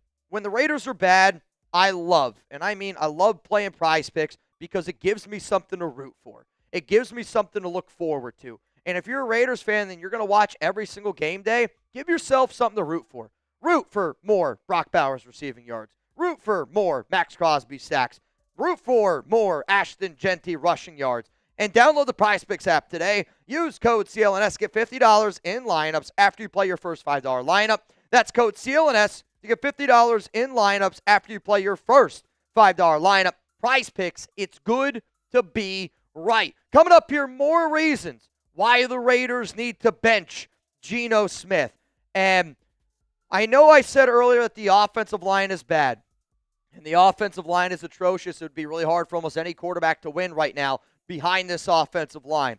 But the other reason why I think it's right now kind of time to bench Geno is he just clearly doesn't trust the O-line. And again, I don't really blame him, right? Like, I do not blame him. However, though, that's the monster that you created, Pete. That's the monster that you created, Brendan Carroll, when you put the offensive line out there that you're going to put out there on a weekly flipping basis. Because the O-line that the Raiders have, now I get that this is the depth chart. The O-line that the Raiders ended up going with against Dallas was Stone Forsythe, Dylan Parham, Will Putnam at center. Jordan Meredith played right guard. DJ Glaze played right tackle.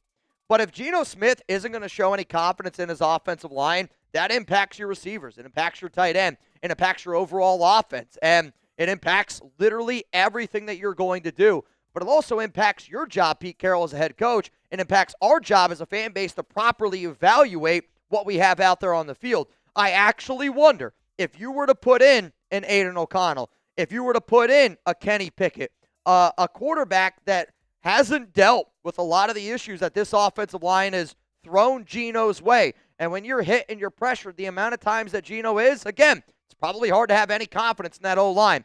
But maybe, just maybe, if we put somebody out there that hasn't been thrown to the wolves yet, maybe you can actually properly evaluate your receivers, your running back, your tight end, your offensive line. Because right now I am looking at a quarterback that is seeing ghosts, that second guesses himself, that wants to cut it loose. When he does cut it loose, it's never anything good. And he just clearly doesn't trust himself. He doesn't trust the system. He doesn't trust the offensive line. I don't care if Geno's going to call Chip Kelly a great offensive coordinator. Chip Kelly would probably say Geno Smith's a great quarterback. It's a bunch of words that have absolutely no meaning. Let's go to the next reason here why it's time to bench Geno Smith. To me, two things got to happen this week. Either A, you bench Geno, let another quarterback play to see if it's a Chip Kelly problem. Or you fire Chip Kelly's ass, and then you figure out if it's a Chip Kelly problem if you're going to start Geno Smith. What cannot happen this week is the Raiders cannot have Chip Kelly as their OC and Geno Smith as their quarterback. I need to test out one of the issues because, again, the four biggest problems on this Raiders team, Pete Carroll, Brennan Carroll, Geno Smith, Chip Kelly. I don't think that there are any other issues bigger than those four issues. And if Pete Carroll is going to pick Geno and his son Brennan, well then let's figure out if we got a Chip Kelly problem. That's what I want to figure out. What are the overall issues for this team? And if you bring in a new quarterback, well, and Aiden's bad, and if Kenny's bad, maybe it's just a Chip problem. But if Chip Kelly is good and you put a different quarterback in there, it's a lot easier to say it was a Geno Smith problem. I'm just trying to figure out what are all these issues that I see every day, every single game day. That's what I'm trying to figure out. So if you could pick one to remove, who would you remove? Would you remove Geno Smith, the starter, and keep Chip Kelly as the OC? Or would you remove Chip Kelly as the OC and keep Geno Smith as the starter? Pick one to remove. GS for Geno Smith, CK for Chip Kelly. Please let me know your answers down below. Now, let's keep on talking here about the Chip Kelly issues because that's where I got to figure out. And I believe that AOC and Kenny Pickett could actually potentially save Chip Kelly and Pete Carroll because I know for a fact that Geno Smith's not going to save this organization. The only way that people are going to want Geno to be the quarterback next season is if we don't lose another game. We have to go 9-8. The only way I'm going to entertain the idea of Chip Kelly and Pete Carroll coming back is if we win every single game from here on out. It's not happening. We got the Browns, Chargers, Broncos, Eagles, Texans, Giants, Chiefs. If we win all those games, then guess what? We do deserve to keep Chip Kelly, and hell, we might as well give Geno an even bigger type of contract. I'm kidding when I say that, but I want to see, is it a Chip problem? Is it a Geno problem? Let's go to the final reason here and kind of where I'm just at this point. The fan base wants change. I'm looking right now at the live poll in our video that I'm doing right now. 91% of the votes want Geno Smith to be benched. I put out a poll on Twitter. That poll, the last time that I checked, 90% of the votes want Geno Smith to be benched. The nation has seen enough, Pete. The nation has seen enough, Mark. And I just don't want to see any more. If our product is going to be a bad product, and the Pete Carroll Raiders are a bad, pathetic product, and there's no way, shape, or form with this offensive line, with all the issues that we had, that we're going to have anything fixed. And it's just the God-honest truth. So at least give me a football team that I want to watch. At least give me a football team that gets me excited to show up on Sunday. And if that excitement comes from you having to play merry-go-round at quarterback for giving me something else to be hopeful about, I'd rather that. Because I have never been this low as a Raiders fan than I am now. And I mean it when I say it. I was really, really down bad, obviously, with the Josh McDaniels days. I went live for 26 straight hours when the Raiders moved on from him. The way that I feel after that Monday Night Football game where the Raiders proved to me all of their issues that have been going on for months at this point, the Pete Carroll-led Raiders proved to me that this is a regime that I have no business being interested in, and I have no business being interested in Geno Smith. So I'm asking on behalf of myself, and if I speak for Raider Nation, I hope that you put this down below, that you agree with my statement. But at this point, I just want to bench Geno Smith because I'm tired of watching Geno Smith. I'm tired of the Pete Carroll-led Raiders, and I just want to see something different. because to me, if you bench Gino, it's one step closer to us getting rid of Pete Carroll. And at this point, I'll take all the steps closer I can get to moving on from Pete Carroll. So here's why it's time for the Raiders to bench Geno Smith. The Raiders are 2-8. Geno Smith is a turnover machine. Gino clearly gets special treatment to Pete Carroll. Gino doesn't trust the offensive line. I want to figure it out if it's a Gino or Chip issue. And at this point, the fan base doesn't want anything to do with Geno Smith. We want Aiden O'Connell. We want Kenny Pickett. We want Cam Miller. We want something different. If you want to share that, please make sure you tag me on Instagram at MitchellRenz365. All right, y'all. So we got our Tuna's top 5 coming up here in a little bit. And I don't know Chugs' list, but Chugs did tell me that he's going to rub some people the wrong way today. People are getting rubbed. People are getting rubbed. People are getting rubbed. That's all I'm going to say. Who's the worst starting quarterback in the NFL? Going into Week 12, who's the worst starting quarterback in the NFL going into Week 12? You're going to see my top 5. I know. I don't want you to give away yours. I don't know your top 5. I have not seen Jeremy's top 5. He just looked at me earlier today, and he's like, I'm going to get people going. So when Chugs tells me he's going to get people going, I know he's going to get people going. And I see a lot of people spamming Gino, and that might be the correct answer. I don't know. The worst starting quarterback in the NFL, who is it? I see nothing but Genos. I mean, somebody said Geno or Darnold. I mean, Sam Darnold's been unbelievable this season. Have you watched Tua from King Gabe, interesting. Tyler Shuck from Stabler from President. Geno, Tua, and Kyler. King Gabe says Davis Mills. RRC's going to go Dylan Gabriel. Nabman says Justin Fields, though. Justin Fields just got benched. Spencer Rattler, not a starter either. Nabman. Stroud from King Snake. J.J. McCarthy from Preston Rodriguez. Texas versus Mexicans, going to go Shador. Right now, I mean, there's a lot of Genos and Shadors. J.J. McCarthy. Well, coming up here on today's show, we're going to get in. Oh, boy. Hang on a second. I just got a text message. I got to look at this. Dude. That's interesting. Man, I'll tell you this. I just got a text message. I'll show you after the show. I'm gonna make an extra video probably either tomorrow or Thursday, so be on the lookout for something. Be on the lookout for something. That's interesting. It's gonna make Raider fans happy, I'll tell you that. I'll tell you that. Stabler for president. You don't want to start AOC against Myles Garrett. I don't care. Sure, I do. Yes, I do. I don't care who starts at quarterback. I just don't want it to be Geno Smith. I'm just speaking now. Like, to me, if Pete Carroll's not going to give a shit about winning football games, and if this regime is going to show me that, again, this Pete Carroll Raiders team proved to me last night on Monday Night Football that they don't give a shit about the future of the Raiders. That's what that told me. And that's why I'm out on Pete. Again, I want to be able to support people, and I want to be able to, always be that positive thinker.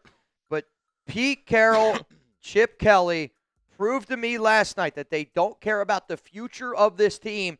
They care more about themselves right now, and they care more about Geno Smith than what's best for the Las Vegas Raiders. So from a fan standpoint, I want to see anybody else under center besides Geno. And I hope when Geno speaks at the podium, I hope people, I want them to ask questions of, should AOC start? Should Kenny Pickett start? When are you going to bench Geno Smith? I know they're not going to do that because I know the media is probably not allowed to do it. But I'm just at the point where, and here's the thing, Stabler. I don't really think Aiden O'Connell's going to be better. I don't really think Kenny Pickett is going to be any Let's better. go, Sal! I really, truly don't. Let's go, Sal! I really, truly don't. But what I do care about is me enjoying watching this team, and I want Raider fans to be happy when they watch this team. And I know for a fact that Raider fans will be way, way happier with Aiden O'Connell, Kenny Pickett, Cam Miller, literally anybody besides the name Geno Smith. And it's the truth. That's where I'm at. Fire Pete Carroll, then hire Mike LaFleur on a 5-year deal, let him and Spytech go to work. Again, I like Mike LaFleur. I think you guys know that. I think the only difference, though, with LaFleur is, like, the scary part about Mike LaFleur is, again, I know he comes from the Sean McVay tree, but McVay's the one that calls plays. So if McVay's the one calling plays, I think what scares me about hiring Mike LaFleur as your head coach is you're giving somebody who doesn't call plays a head coaching gig. Like, I think what would make a lot more sense for the Raiders and Mike LaFleur is like, hey, Mike, we're gonna make you our offensive coordinator. Like, if they wanted to move on from Chip and keep Pete, I would say you make Mike LaFleur your OC and you tell him that he's going to be the guy that takes over for Pete Carroll, but you give him an opportunity to first be the one that calls plays. Because, again, Sean McVay is the one that calls plays over there with Los Angeles. I can't wait until Geno and Pete are out of here.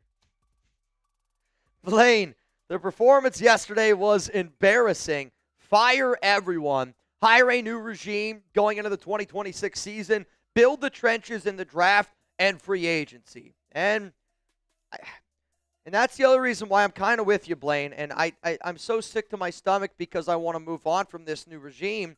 But, like, does anybody trust Pete Carroll? Like, imagine if we had the number 1 pick, right? Imagine if we had the number 1 pick. I actually don't know if Pete Carroll would draft a quarterback. I'm actually so concerned that Pete is so blindly loyal to Gino that he won't draft a quarterback.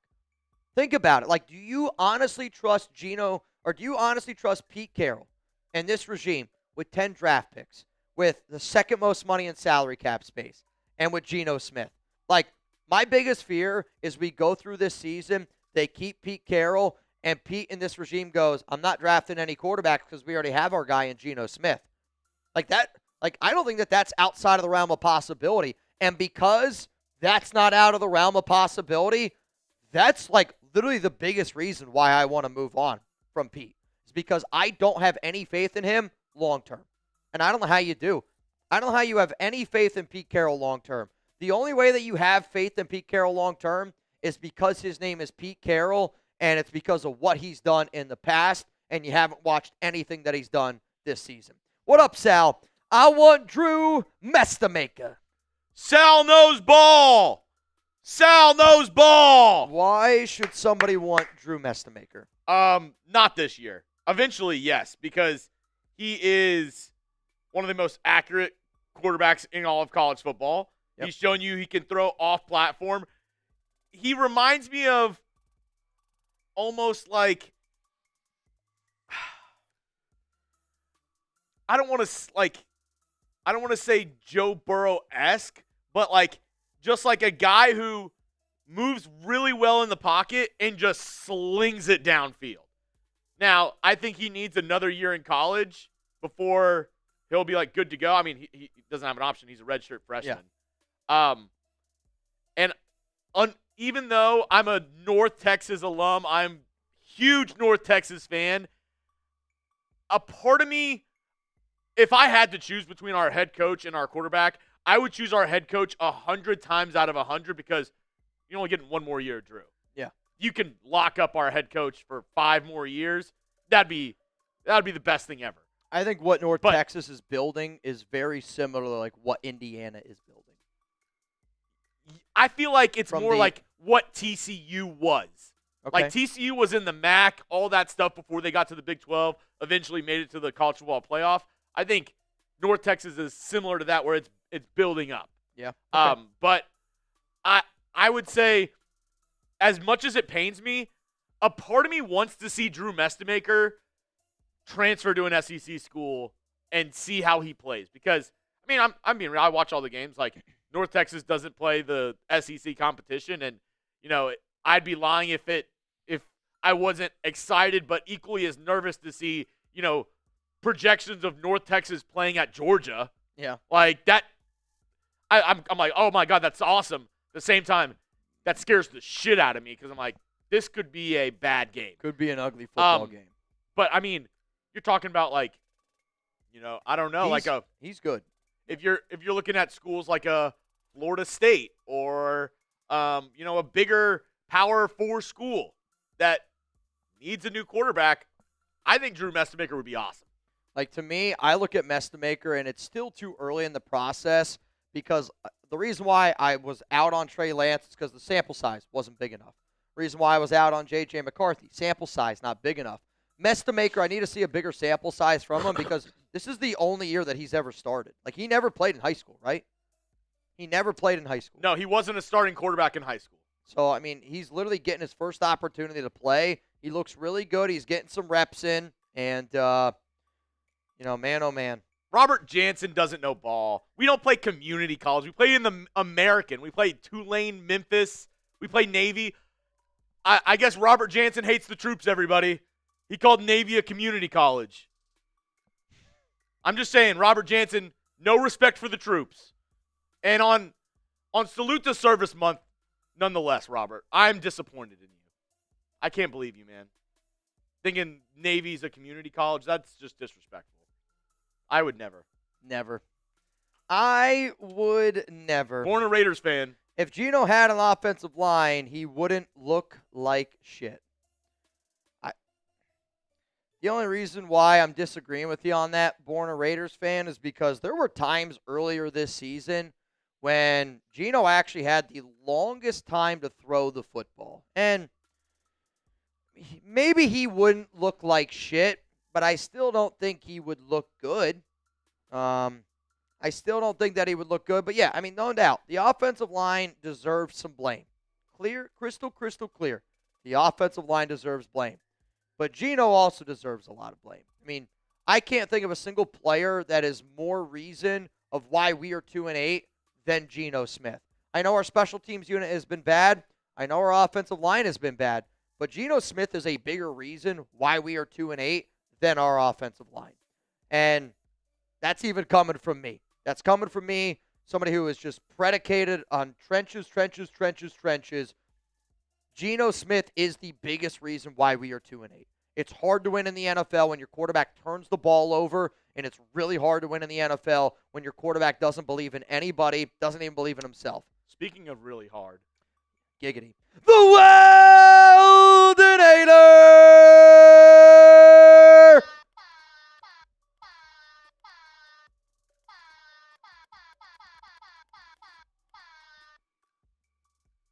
Bang! You ready for a long tweet? I already tweeted it. To the Raiders from the Weldinator. Mitch! I think after this season, Pete Carroll retires. I agree. Put PG as our head coach. That's not going to happen. Patrick Graham's gone after this season. Make Rob Leonard our new defensive coordinator. Based on what I think that will happen, again, I get some information. I got information last week about Chip. The text message I just got there I think is pretty interesting. If I had to guess, I think Rob Leonard, Luke Steckel, Rob McCullough, our running back coach. If Pete Carroll leaves, I think that those might be the only three coaches that I would hang my hat on that we try to bring back. To me, those would be the first three coaches that I try to bring back. Maybe you try to bring back Greg Olson as well as some sort of a quarterback coach, because I do think Greg Olson has worked with some good quarterbacks in all honesty. But I do not. Again, I think Chip Kelly's gone. I think Patrick Graham's gone, and I'm hoping Pete Carroll steps down. That's kind of where I'm at. That's kind of where I'm at right now. Weldinator! You're a crazy SOB, dude. Crazy SOB. Jersey boy. Oh, yeah. Jersey boy. No, what's funny is my dad yesterday. Was it yesterday? No, it's obviously not yesterday after the game. It was on my way, my walk into work today. And he was like, "Are you going live today?" I was like, "Yeah, I'll be live today." He's like, 4 o'clock my time? I'm like, "Yeah, 4 o'clock your time. I go live every Tuesday."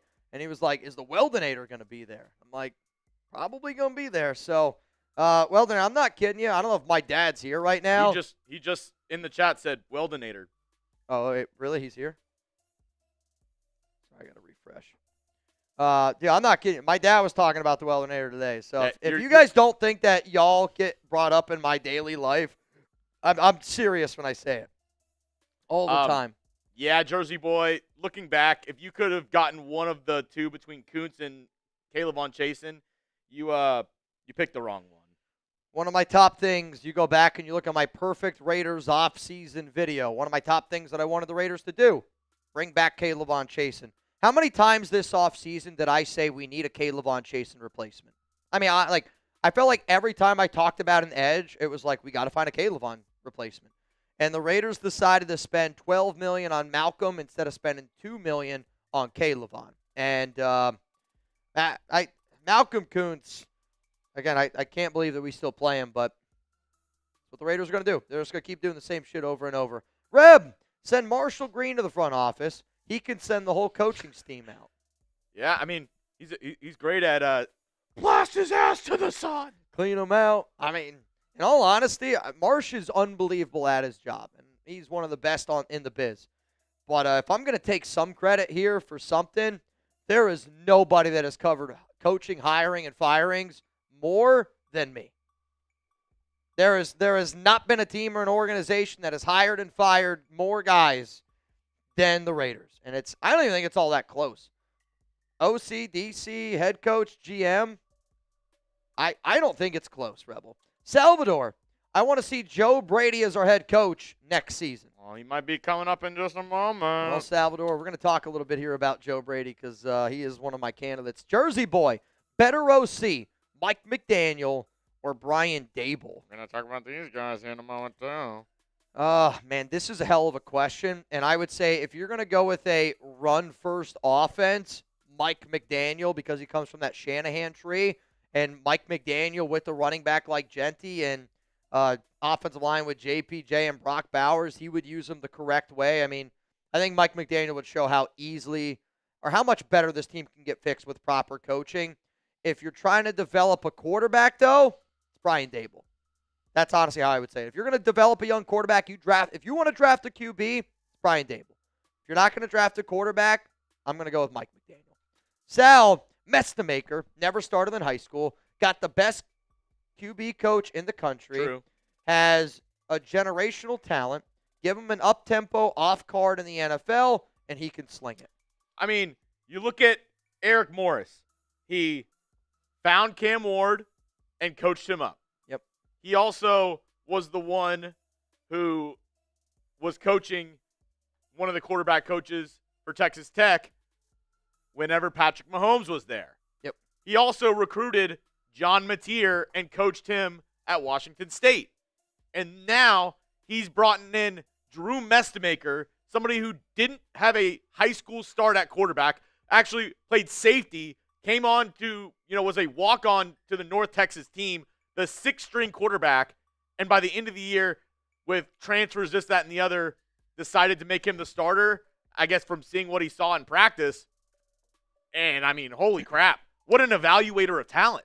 I mean, if you're talking about that alone, just like quarterback coach, yes, like helping these guys develop, but evaluating the talent to hit on Cam Ward, helped with Patrick Mahomes, helped with John Mateer, and this guy, like when I watch Mestamaker, not saying it so much from like an exact quarterback situation, but it does kind of remind me a little bit of the Ryan Tannehill situation where Tannehill was a tight end in college.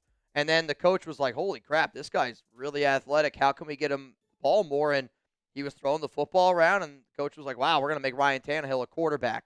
I think that Mestamaker could be similar to that kind of the path of he's just got to get more reps. He's just got to continuously show that he's getting better and better. But from an arm talent standpoint, dude, Mestamaker can sling it. And you can tell that guy can sling it. Let's go to Ed Robbins. Ed, dude, I haven't seen you in a minute. I love this pick. Mitch, what is black and filled with semen? A submarine. I did not know where we were going with that one. Though, that's probably on me. I mean, you see a guy wearing a backwards 69 jersey, and he's going to make that type of joke. Ed Robbins! I miss you, buddy. Jason, said it once, I'll say it again. Kiffin and Chambliss. Lane Kiffin would never come here to the Raiders. Again, what Lane's got at Ole Miss, like, why would he leave Ole Miss? I can make the argument that a lot of college coaching jobs are better than a lot of NFL jobs. In terms of Chamberlain, I've watched a little bit of him, Chugs. You like him? I think he's a gamer as well, but I still when I watch him, I don't love it. Like, there are some times where I'm like, it's really good. Again, there's the inconsistencies in there. I've only watched 2 Ole Miss games, and he looked good, but nothing that tested his arm down the field. Yeah, and I'll say that. I agree with that. Like, I watched him play twice, so I'm not going to lie and say, I watched all of Ole Miss's games. But the games that I did watch, he was accurate. He was able to run pretty well and, move around in the pocket. I didn't personally see him, have any throws where I was like, oh, my God. See, what scares me about him is the game that I think about in my head when I think of him is the game against Georgia, where Ole Miss was dominating in the first half. I don't remember what the score ended up being, but Ole Miss dominated that first half, and then Georgia really figured them out, and he had no answers. I remember Georgia had to put up probably, I feel like it was 20-something unanswered. They dominated the fourth quarter. And I know that that's not all on him, but to me, I look at how he reacted to a NFL caliber defense and how helpless he looked in that moment against, to me, that's the game that I think of. I need to watch more tape on him, and I'll watch more tape on these guys, but he's no doubt a good athlete. He's no doubt a gamer, but the most important thing to make it in the NFL is to be able to have that arm talent, and I haven't seen it yet. I got to watch more tape. What up, Born a Raider fan? Our mistake was entering the season without any offensive line investment and overpaying a bad play caller. Pete got to go. If he doesn't, prioritize this offensive line. You're right, though. And the reason why we all wanted the Raiders, again, how do you draft Ashton Genty and not do anything this offensive line besides essentially sign Alex Kappa and move JPJ from center? That's what you did on the offensive line. It's poor talent evaluation. And I get you drafted 2 guys in the 3rd round, but you're trying to tell me that they're worse than Will Putnam and Alex Kappa. If that's the case, shouldn't have drafted them in the 3rd round. So here's what we're going to do. Artuna's top 5 today is the worst starting quarterbacks in the National Football League. I don't know Jeremy's list. I have no idea how it's going to unfold. After our Chugs' top 5, I'm going to get into the final segment I got here on today's show, which is my Pete Carroll replacements. And then we will do our duck race. $20 Venmo right now for a chance to win. The last time that I checked, it was to win $50. I am now seeing Patrick Roche, you in. Which, Roche, did you see I was rocking your jersey yesterday? I don't know if you did. Louis, Al, you in. And then Chadwick, Howard, you in. 20 right now to win $80. Chugs, some of the top 5 worst starting quarterbacks in the National Football League. Number 5, Tyler Shuck. And, this one's a tough one because I don't think he's gotten the best hand. Obviously, didn't start. Spencer Rattler was the starter for most of the season so far. He came in a couple weeks ago. And this Saints, besides the Raiders, I think the Saints might have one of the worst rosters in the NFL in terms of just raw talent. Yeah. They traded away one of their top receivers in Rashid Shaheed. He has Chris Olave, which has been his kind of go-to guy. They've kind of connected here and there. But overall, I would not be surprised if the Saints are looking at drafting a quarterback in the next 3 years. I'm with you. Maybe even this year. I'm with you. Depending on where they draft. All right, so Tyler Shuck comes in here at 5. Number 4, Tua Tagovailoa, as our good friends would say. Dude, I just think he is simultaneously sometimes one of the best and then one of the worst quarterbacks I've ever seen. And I think tied with Geno with 13 picks. Confidence is something that's not quantified, something that you can't actually chart out.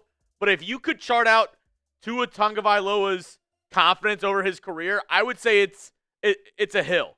It's Brian Flores. It was at its lowest. I was essentially getting, I guess, bullied by his head coach because Flores did not like Tua. Has stated multiple times that if he could go back if he was in charge, he would have gotten Justin Herbert. Yeah.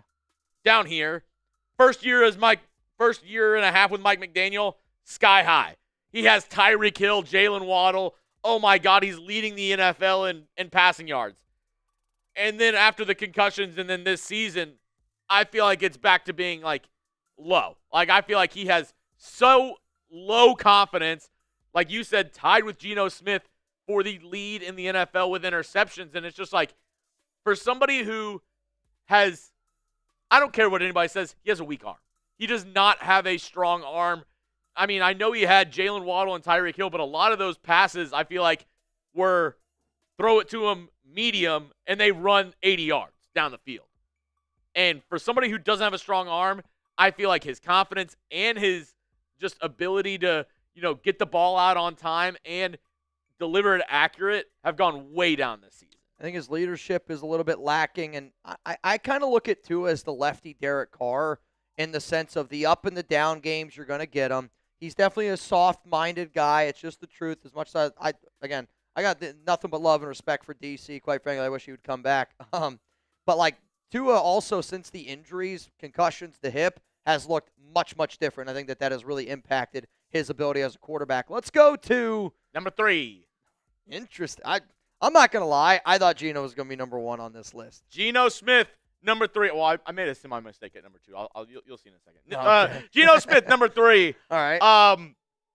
It's just he stinks. It's just he stinks. Next. And the annoying part is I actually, watching that first drive, not the first drive, maybe I think it was the second drive by the Raiders, the one that they got the field goal on. Mm-hmm.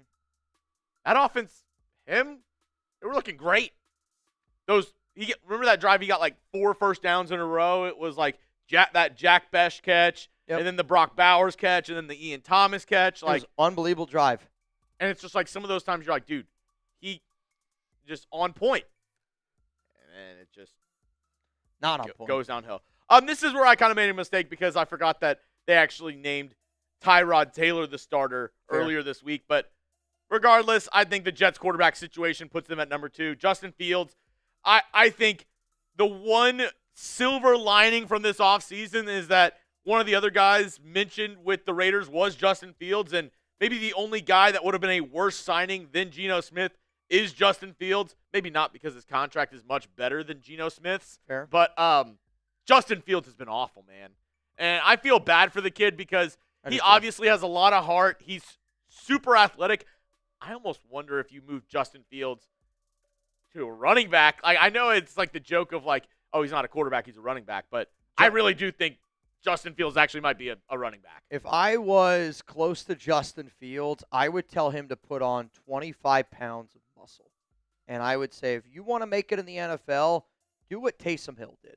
And say, hey, Taysom Hill's he's a better passer than 95% of the players in the NFL. He's not good enough to be a quarterback in the NFL, but when you're physical and you can just show that you can move the sticks and move it forward, like there would be a team that could probably use Justin Fields in that realm. Razor's Edge says Justin Fields only has 1 INT this year. Yeah. Also, Justin Fields has a game where he had less than 100, and he played the entire game. Less than 100 yards passing and rushing combined. Like, again. And if you're telling me, oh, well, nobody can play behind this Raiders O-line, the Jets O-line's actually much better than the Raiders O-line. Justin Fields this season has 3 games where he threw. Oh, excuse me. Justin Fields this season has 4 games where he threw for 54 yards or less. I mean, for a starting NFL quarterback to have 4 games where you throw for less than 54 yards, like, come on, man. I'm just saying. I'm just saying. And that leaves only 1 slot left, Mitch, for the worst starting quarterback in the NFL. Drum roll, please. Oh, my God. I know what you're going to do now. I know what you're going to do. It's Shedeur Sanders. Shedeur is the worst quarterback in the NFL who is starting this week, and it's so funny because I mentioned earlier he's going to be the most watched quarterback in the NFL this week. He is not good, guys. There's a reason why 31 teams passed on him, not once, not twice, not 3 times, but 4 times in the NFL draft this year, in a league that values quarterbacks more than any other position in the entire National Football League. They passed on Shedeur so many times. Teams like the Saints who needed a quarterback, teams like the Jets teams like the Raiders who needed a quarterback.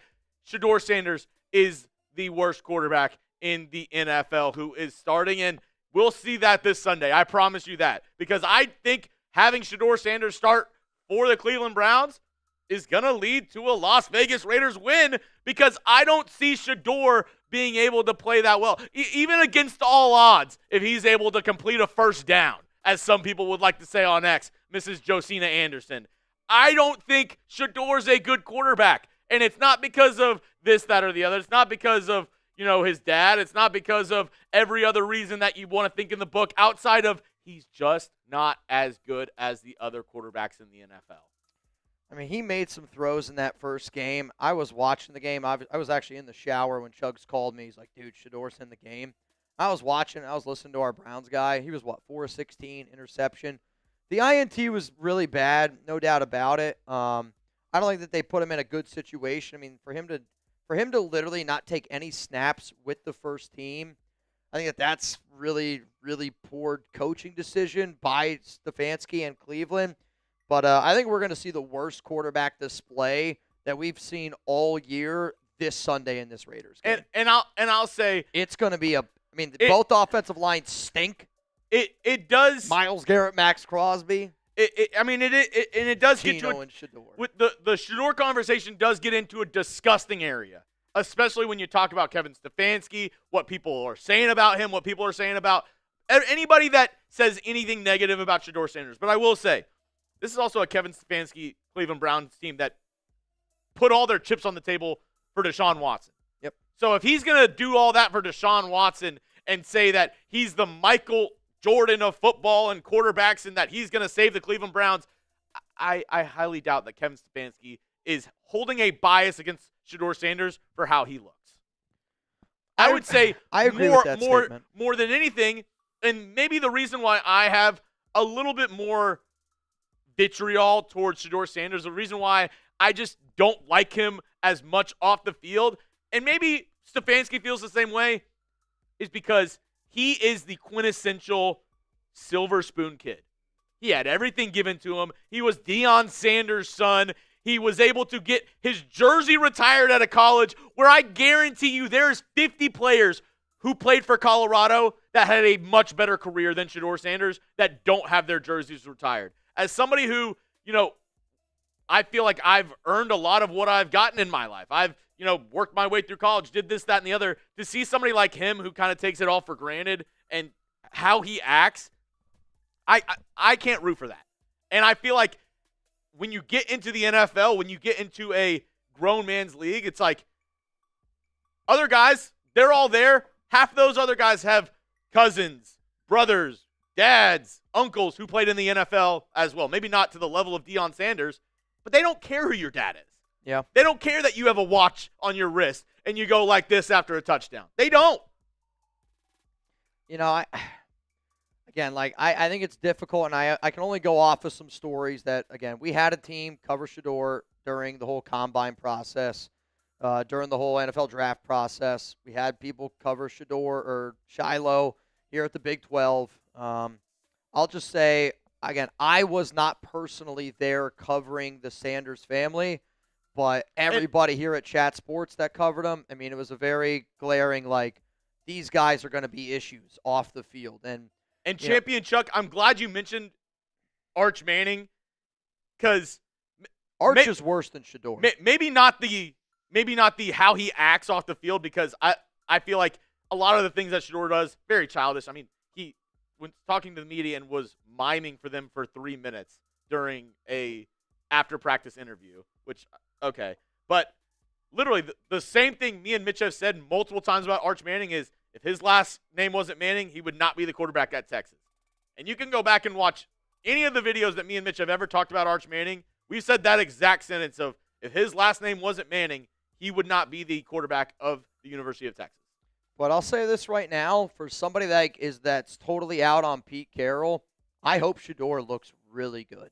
And because I know if Shador looks really good, the media is going to talk about it, and Mark's going to hear it, and it's going to be, like I said, Monday Night Football disaster, a lot of conversations happening right now. Thursday Night Football disaster against the Broncos, a lot of conversations happening right now. I'm just telling you again, there's a lot of rumblings right now that are just going on with this Raiders team that I didn't even think would happen around, Pete and Chip, but because we're here in the situation that we're at 2-8, the guy who I talked to at the beginning of the offseason that told me everything, he didn't anticipate that we were going to be 2-8 and we were going to be this bad. But there's new conversations that are being had. I think a loss to Shador Sanders and the Cleveland Browns makes that attention to the people that don't want that attention 10 times louder. And I'm rooting for Shador to succeed. I hope that Shador plays well because selfishly, Shador plays well, that's good for us as a company. I'm not lying to you. If Shador Sanders plays well, that's going to help out our young guy. His name's J.O.D. Works his freaking ass off on that Browns show, and he's going to be sky's the limit. But do I think Shador's going to succeed? No, I do not. Yeah. I do not. And, Razor's Edge is obviously a big Shador fan in the chat. So, we'll revisit We'll this see. And again, on Sunday, and I'll either eat my words or, eat a big slice of I told you so pie. I think no matter what, we're going to have a good outcome from this game because it's either going to be positive attention after a win or it's going to be if they lose to Cleveland and if they lose to Shador, I think I'm not going to say I think. I'm going to guarantee it. Somebody gets fired. I don't know who. I'll guarantee it. If they lose to Shador and the Browns. Joe Philbin. No. I guarantee you somebody gets fired. Before I get into this next segment. What did you think about I want to my go list? take a pee. What did you think of the list? Oh, that was a good list. Any names that I've left out? Off the top of my head. Off the top of my head, what's sad is I can't even think of all the starting quarterbacks. Let me go to. So, no, I think we're good there. You know what, Robert? Good there. Robert, I'll do this deal with you. Because Robert Jansen said if Sanders beats us, Chugs does the chip. If we have the highest Super Chat total out of any of our games this year and we lose, I'll do the chip. Is that a deal? Dude, the chip's hot. Yeah, I think your list is right. I'm right now looking at this list of names. I guess the only other person that I could say that you forgot is Jameis Winston. I thought about it. I think Jameis is better than 5 on the list. Oh, I'm trying to poke. To me, I thought if there's any other area, I would add Jameis. But I don't. Razor's Edge. When have I said Geno's elite? Yeah, I don't even see this guy down in the comments. I'm not going to lie to you. I've never said Geno was elite. We said that Geno can be elite. I know I said Geno was the 14th best quarterback in the NFL, top 10 upside, and can be elite. But that's only because his tape and his numbers showed that he can be elite. And, fool on me to think that the Raiders would be able to get the best out of somebody. But that won't happen again. I promise you that. It won't happen again. All right, let me go. I got to go pee really, really quick. When I get back, we are going to get into our final segment on today's show, which is going to be Pete Carroll replacements. If you want the Raiders to move on from Pete Carroll, if you want Pete Carroll to step down, type me down below because you're going to love this next segment I got coming up here after a quick pee break. Javier is saying J.J. McCarthy, one of the worst quarterbacks in the NFL. Huh? Russell Wilson. Well, Russ isn't starting right now.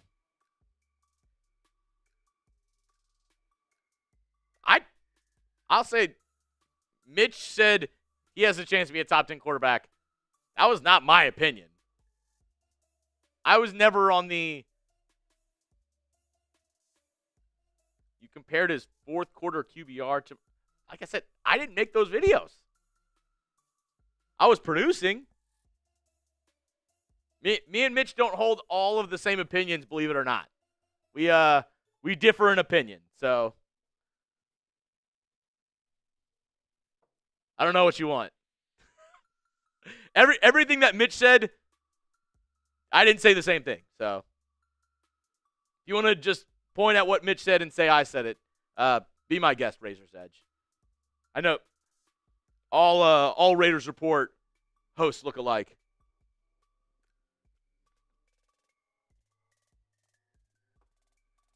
Anthony Richardson from Azul. He's not starting. It's Daniel Jones, who I actually have a case to be a top 10 quarterback this year. If I told you beginning of the year, Daniel Jones might be a top 5 quarterback and Geno Smith might be a bottom 5, you'd be like, that's crazy.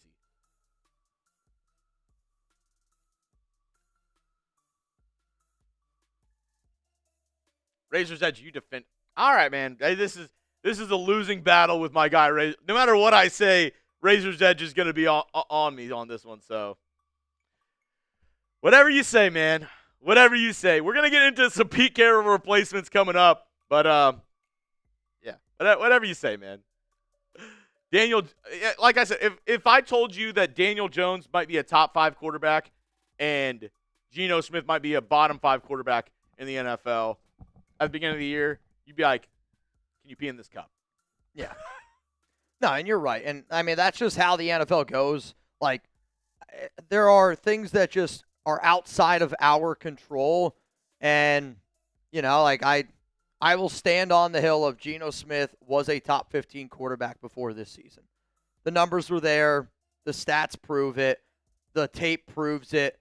You just never know how the season's going to go. But, again, I mean, that's a perfect example. Like, I still don't know what I think of Daniel Jones. I just think Daniel Jones is in a perfect situation right now with a great offensive line, with an unbelievable running game, with an offensive coordinator and a head coach that's using him the exact way that you should. Like, and that's what good coaching is. Like, the Indianapolis Colts are proof of what good coaching can do. And the right philosophy, what it can do. Stabler for president. Sorry, I didn't see your super chat and Raider Rick. So we'll get to these, and then we'll do our segment. Sounds good. Raider, Al fired Kiffin using an overhead projector. Do you remember the overhead projectors like in school? Yeah, where they had the thing on the side that you had to like. I mean, I can remember. I loved when I was in class and you got to get called up to the projector. You got to write on like that little, like the blank. Is it official sheet. now that Shador's starting? I mean, I believe it's expected. It was reported yesterday that Shador was probably going to start. It was like 99.9%. I don't know if it's been like 100% confirmed. I talked to our Browns guy, and he said that he believes the announcement's going to be made tomorrow. I'm not a big conspiracy theory guy, but I could 1,000% see the NFL for ratings being like to the independent doctor, be like, Dylan won't be ready. I don't want to see any players get hurt, but in all honesty, there is nothing I'm rooting for more this week than Shador Sanders starting at quarterback. Because I want to watch it. I want to see it. And I know other people do too. Stabler for president. I watched some tape on Drew Aller. If he was coached up, he could be the next Josh Allen. See, I don't know. I think the only reason why you're making that statement is because Drew Aller of his body, because of the size that he has. But if there's one big difference between Drew Aller compared to Josh Allen is a dog. Drew Aller is a puss. And that's coming from somebody that watches a lot of Drew Aller tape. Like, Drew Aller doesn't want anything to do with physicality. Now, if he's bigger than you, he'll try to manhandle you. But, like, in terms of being like a dog compared to being somebody that, you know, what's the saying? If you're going to piss on the porch, let the big dogs eat or whatever. Oh, yeah. If you're gonna piss like a puppy, stay on the porch and let the big dogs eat. Drew Aller pisses on the porch, and that's, again, I've watched a lot of Drew Aller tape. His confidence he just doesn't have it. I don't think he has it between the ears. And to me, again, he looks like somebody where you're like, man, this guy's got it all. And there's going to be somebody that drafts him because they're going to go, hey, I can turn you into the next Josh Allen. But for somebody that's watched a lot of Drew Aller tape, I would hate for my team to draft him. Hate it. Stabler for president. Give the Saints a 6th-round pick. sign Derek Carr on a 2-year contract so he can mentor C.J. Carr for 2027. I'll say this, and something that we don't realize Sure. is if it guarantees us C.J. Carr, sure. the one thing that people don't realize is sitting out more than a year in the NFL, it passes you by so – like imagine if you didn't host the Raiders Report for a year and then just came back and tried to host it. I mean, when I come back from the weekend, sometimes I struggle. So it's like if you – like, and I think that's the biggest thing that people didn't realize with Deshaun Watson is whenever he played his first game for the Browns, he sat out an entire year. Yep. And then he got suspended the first 10 games of the next season. Yep. So he missed a full year and a half of playing football. And then even before that, he got injured the year prior. So he missed basically almost 2 years of football, and it looked like he forgot how to play football. Yeah, and I think the other problem with this idea that you're doing is, like, do you want to put Derek Carr behind this offensive line? Like, you know what I mean? Like, again, because if you go this route, you're going to pay Derek Carr $50 million. I don't want to pay Derek Carr $50 million because if you're trading for him and you're taking on that contract and he's still under contract, obviously you know that, with New Orleans. Like, to me, I don't want to spend more money on another veteran bridge quarterback that I don't think helps us win, what we're actually trying to win. Like, does Derek Carr help us get to 7 or 8 wins? Sure. I don't want to be in the 7 or 8 win realm. I want to try to be a playoff team. I want to be a team that competes for Super Bowls, that actually, puts fear into eyes of other opponents when it matters the most. And I will always have respect for DC. I will always have respect for DC. But the idea of bringing him back to play behind this offensive line, I don't see how that makes any sense. And if you were to go out and do this, you don't have as much money then to be able to invest in all of these other areas that we have. If we're going to go out and get another quarterback, it's going to be in the draft. Because I think they're going to pay Geno Smith the extra $8 million to have him be the backup quarterback next season. Or maybe they just cut him outright and they eat $18 million. You still have, Aiden O'Connell potentially to be there as your backup. But I'm on the fence of, do I think the Raiders either pay Geno Smith $8 million to keep him on the team? Or do I think they're going to pay him $18 million to not have him on the team? I think they're going to pay him the $8 million to keep him on the team for one more year. That's honestly what I think happens. Not saying he's going to start. They essentially would pay him $8 million to be the backup. That's how it would go. Again, that's just based on the way his guarantees work, the structure of his contract. Yoda Jenkins. I'm late again. Hey, Mount Raidermore, you're allowed to be late. Predicting the Raiders versus Browns will be like watching snails racing. Let's effing go Mollusk Bowl. Do we do a snail race today for the duck race? By the way, why should you never buy dead batteries? Because they're free of charge. Chugs, Thursday Night Football Texans. You got a prediction on that one? Oh, it's going to be Davis Mills. So Chugs won't be with us on our Thursday Night Football show. Yeah, that one has. It's going to be me and Reed, I would imagine. I mean, I'd be lying if I was confident in the Texans. Like, I feel a small bit of confidence with how our defense is playing. Because our defense has been one of the best in the NFL. I would say my prediction, 20-17 Texans win. I like it. I can't choose against them, but. I don't blame you for choosing against them, but holding Josh Allen to 17, that's going to be tough. Renee, Chugs, are you working out looking smaller? Believe it or not, Zins in one meal. No, I'm kidding. Yeah, I mean, I've been getting a little bit more active. I've been trying to go on a walk every single day with Sadie, like a walk/jog. Chugs doesn't do Zins. It's just a joke here at Chat Sports. Nah. And if you do Zins, that's fine. He doesn't do them. But yeah, try not to eat as much as well. So. This might also surprise you when you don't do 5 boots a week. Oh yeah, 10 boots a week. It helps. Yeah, I mean. There's the truth of the Chat Sports 25. The first year you work here at Chat Sports, again, with the amount of beers and just shit we do, you're going to put on weight. Yoda, I feel that too. If Miami can beat Buffalo, so can the Texans. But the Buffalo Bills, they came back this past week and beat the Tampa Bay Buccaneers. So, I mean, we're going to be rooting for the Texans on Thursday. Like, I'm actually excited to actually be able to, like, truly, truly root for a team on Thursday Night Football, and I'm going to be rooting for Houston to take down Buffalo. Let's go to Carlos. What up, Carlos? If the Raiders lose out, they're guaranteed a top 3 pick. Yeah? Yep. I mean, they lose out, you're 2-15. 2-15, I would hope, gets you a top 3 pick. I mean, obviously, you got Tennessee that's still in the mix there. The Giants have 2 wins, but that means the Giants beat you. That means the Browns beat you. We don't play the Jets. The Jets still have 2 wins. A weird team that it's like the rich just get richer, and what would be one of the most annoying things ever. The Rams own the Falcons' first overall pick. Yep. If they somehow just lost out, had a top 5 pick, and the Rams were able to pick like a Dante Moore. I mean, the Rams. It would be so annoying. People got mad at me the other day when I said I would trade Max Crosby for Sean McVay. And when you just see the way the Rams operate every single year and the way that they have operated with Sean McVay, again, coaching can make that much of a difference. And look at the Rams. And, look at what their defensive coordinator Shula's doing right now. That team's got no talent on defense in terms of money spent, and it's one of the best defenses in the NFL. But you're right. If the Raiders lose out, we will have a top 3 pick because that means we lost to the Giants, we lost to the Browns, who right now, if the draft started today, pick at number 2, and they pick at number 3. Saints 4, Jets 5, Raiders 6, Titans 1. Jafuna Utu. Ah!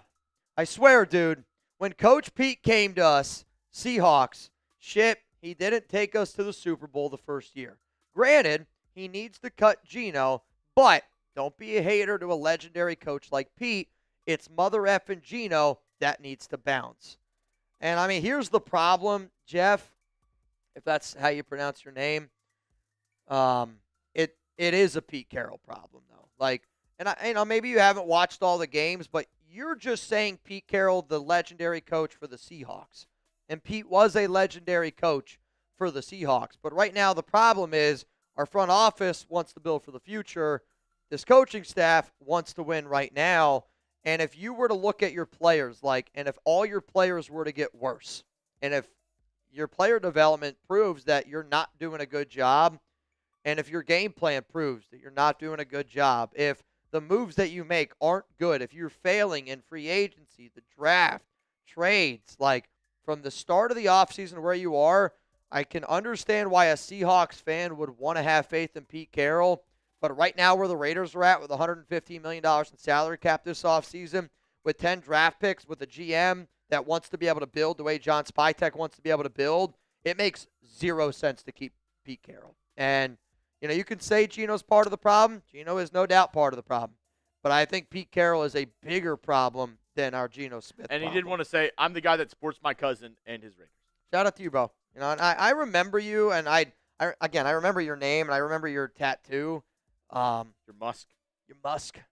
Could we get Todd Monken? Man, oh, man. I know I talked a lot about Monken last year, and I said, Todd Monken would have been somebody I'd love for the Raiders to hire because of that running game, because of the way if you hire Monken, run first guy, he's got experience with Brock Bowers, I think would do wonders with somebody like Ashton Genty. The problem is, though, I need a good offensive line to run a Monken offense. We don't have anywhere close to a good offensive line. So, Monken, though, I guarantee would put JPJ at center because he would run a physical team. And I would love for the Raiders to run some physical football. So, we're going to get in, guys, to our segment, as we promised. It's our Pete Carroll replacements video. After that, I'm going to do a duck race. The winner of that duck race, as it stands right now, would go home with $110 on the show. If you're like, Mitch, what's a duck race? It's a 50-50 raffle. You can get in by sending me a $20 Venmo at Mitchell Renz 365. At Mitchell Renz 365. Chugs, you ready to rock? Yep. Chugs is ready to rock to the 500 people here in the building. Y'all ready to rock? I hope so. If you want a different head coach for the Raiders next season, I think you're going to love this show coming up because I definitely do. I'm done with Pete Carroll, and let's talk about some potential replacements for the Silver and Black. Raider Nation, what's going on? It's Mitchell Renz here, host of the Raiders Report, with a video that I am very excited to be able to do because, like the video, if you agree with this statement, I am done with the Pete Carroll Raiders, and the sooner the Raiders move on from Pete, or the sooner Pete decides to step down for the Raiders, we are going to be moving in the right direction. So coming up on today's show, I'm going to go through and I'm going to tell you all the Pete Carroll replacements for the Raiders as their next head coach in 2026 this season. Now, if you did not see, there's been a lot of rumors, there's been a lot of speculation about Pete Carroll being a one and done in Las Vegas, and Carroll is on the hot seat. And there are rumors right now that he could step down. That's very intriguing to me because I was told by the biggest source of all sources that Pete Carroll was not going to go anywhere after the season, but the Raiders did not anticipate that they'd be 2-8. The Raiders did not anticipate that they would be this bad compared to where they are, and now there are some conversations that are happening inside of that front office, and the front office is concerned of the way that this coaching staff goes. From the information that has been given to me, the Raiders are way more loyal to John Spytek and the front office than they are to Pete Carroll and this coaching staff. And I know Carroll was the third option for the Raiders. They wanted Vrabel. They wanted Ben Johnson. And with this team being as bad as what they are, it would not shock me at this point if Pete Carroll was one and done. Quite frankly, I am hoping that Pete Carroll is one and done. So here, you guys can tell me, who's your dream head coach for the Las Vegas Raiders next season? You're about to get hit with a YouTube ad break. While that ad is playing, I want you to scroll on down, and I want you to give me your answer, because coming up here on the show, I'm going to go through some offensive coordinators. I'm going to go through some defensive guys, and then at the very, very end of the show, I'm going to give you a bunch of names of coaches that are going to be brought up but have no shot of being this team's head coach. Let's first start, though, with the defensive side of the ball, and these are coaches that are more defensive head coach options. I know I've sat up here before and I've said I would hire a young, innovative head coach in terms of being an offensive guy, but there are a few defensive guys that I would absolutely keep in mind. The first name, and to me, if you're going to go with a defensive-minded coach, I think the top name that I would consider is Jesse Minter, right now the defensive coordinator for the Los Angeles Chargers. And he's working underneath Jim Harbaugh. This Chargers defense has dealt with a bunch of different injuries. They have given up 20.3 points per game. That's seventh best in the NFL. He's young, 42 years old. Also, Michigan defensive coordinator, 2022-2023. That aligns with John Spytek. That aligns with Tom Brady. And it was also a national champion. Plus, you steal somebody from your AFC West rival, and you steal somebody away from Jim Harbaugh. I would be on board with the Raiders hiring Jesse Minter, and I think Jesse Minter would be a better candidate than Pete Carroll. Let's go to the next option here. Brian Flores, the defensive coordinator for the Minnesota Vikings. I love Flores' philosophy of a defense because this guy brings the heat. He brings the pressure. And if you want a defense that's kind of the exact opposite of what Patrick Graham's is, where PG's more bend but don't break, Brian Flores is like, I'm going to make you freaking break. And he's been the Minnesota defensive coordinator since 2023, had some head coaching experience in 2019 and 2021. I will say the whole Tom Brady, Brian Flores, Stephen Ross situation was one that I was very unsure about. And I talked about it last offseason because was told that Flores does not have a good relationship with Brady.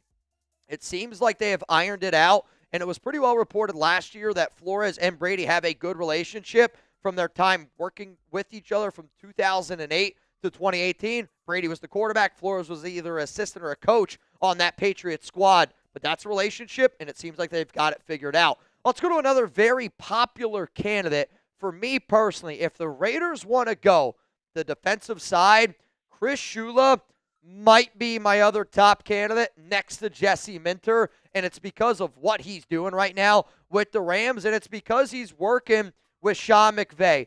Like the video, type me down below if you've ever heard me say, I would love to be able to bring somebody from a Sean McVay tree.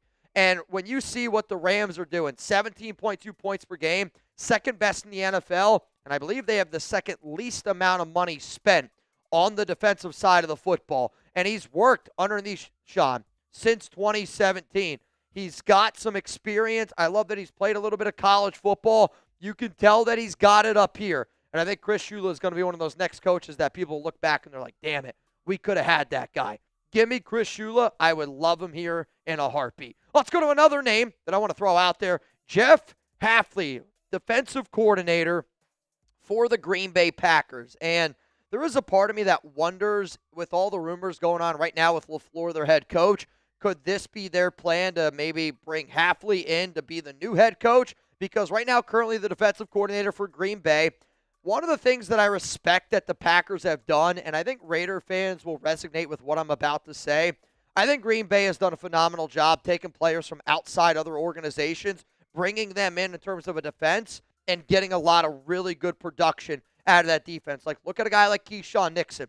Keyshawn Nixon's done wonders over there in Green Bay. Look at a guy like Rasul Douglas a few years ago. Did wonders in Green Bay. I just think that the Green Bay Packers defense over the past few seasons has done a really, really good job of taking players, turning guys that really don't get a lot of attention, and then all of a sudden have done really, really well. Jeff Hafley is a name to keep in mind. The next name I'm going to bring up here is somebody that the Raiders interviewed last season, and that's Steve Spagnuolo, defensive coordinator for the Kansas City Chiefs. I'll admit this would be a hire that I could see Mark Davis doing, because Mark Davis loves to hire the old guy with the resume instead of hiring the new, young, innovative dude that quite doesn't have the resume. Now, Steve Spagnuolo has worked wonders in Kansas City. My problem is, though, when he's been a head coach, he hasn't done a good job. Now, he's got a lot of Super Bowl championships as a defensive coordinator with Kansas City and with, some other franchises out there. But at the end of the day, I sit back here and I go, do I want Steve Spagnuolo to be my head coach? Probably not. But there is a part of me that wonders, if the Raiders decided to move on from the defensive-minded guy in Pete, could Mark go with his gut? And this would be a Mark Davis hire. It's not a hire that I personally would want to go with. Coming up next here, though, let's talk about the offensive head coach options for the Silver and Black if Pete Carroll steps down or if he's just outright fired.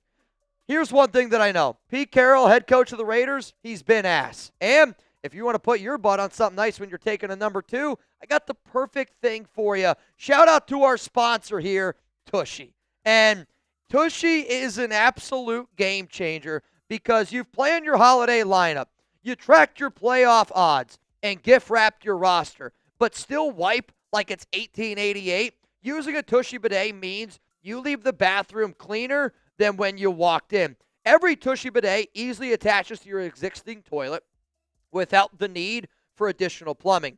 Tushy Wave instantly modernizes your daily routine and bathroom with super sleek seat plus 2 separate front and rear nozzles for the most complete clean. Tushy Bidet gives you 2-in-1 benefits, reducing irritation and preventing micro tears with soothing water instead of scratchy toilet paper or damaging wet wipes. Remember, a-hole is only a naughty word if you wipe. For a limited time, our listeners get 10% off their first bidet order when you use code CHAT at checkout. That's 10% off your first bidet order at hellotushy.com with promo code CHAT. I'll say this. Was a little bit skeptical the first time that I used a bidet. And I don't know if anybody has ever actually used a bidet. Raise your hand down below. It's a game changer. It's honestly, I think, perfect for the Raiders because I think using toilet paper in the year of 2025 is like putting Pete Carroll out there as a head coach. It's old and it's outdated. You want a new, young, innovative head coach? Go get yourself a bidet with Tushy. It's an absolute game changer. And, I think the perfect example I can give you is if you were outside with your dog, and it's happened to me where you reach down, you go to pick up a little bit of poop, and, oh, crap, the bag's broke. You get some on your finger. Do you go inside and just wipe it off with toilet paper? No, you wash your hands. So why wouldn't you wash your butthole? It's a better way to do things. HelloTushy.com/chat. Promo code chat. That link's down in the comments. It's down in the description of today's show. Hey, clean your butthole. Let's go to some offensive head coaching options now for the Las Vegas Raiders. The first name I'm going to bring up here is Josh Grizzard. And Bucs offensive coordinator in 2025 took over for Liam Cohen. I still think Baker Mayfield has done a good job. I think that that's a smartly ran organization. They got a good offensive line. They've done some good stuff there. He was also the pass game coordinator, though, in 2024. I bring up Grizzard because of his tie with Spytech. This would not be the hire that I would want the Raiders to do. Would I take Grizzard over Pete Carroll? Yes, in a heartbeat. Quite frankly, every single guy that I'm going to bring up here on today's show is somebody that I would take over Pete Carroll. Now, he did play safety at Yale.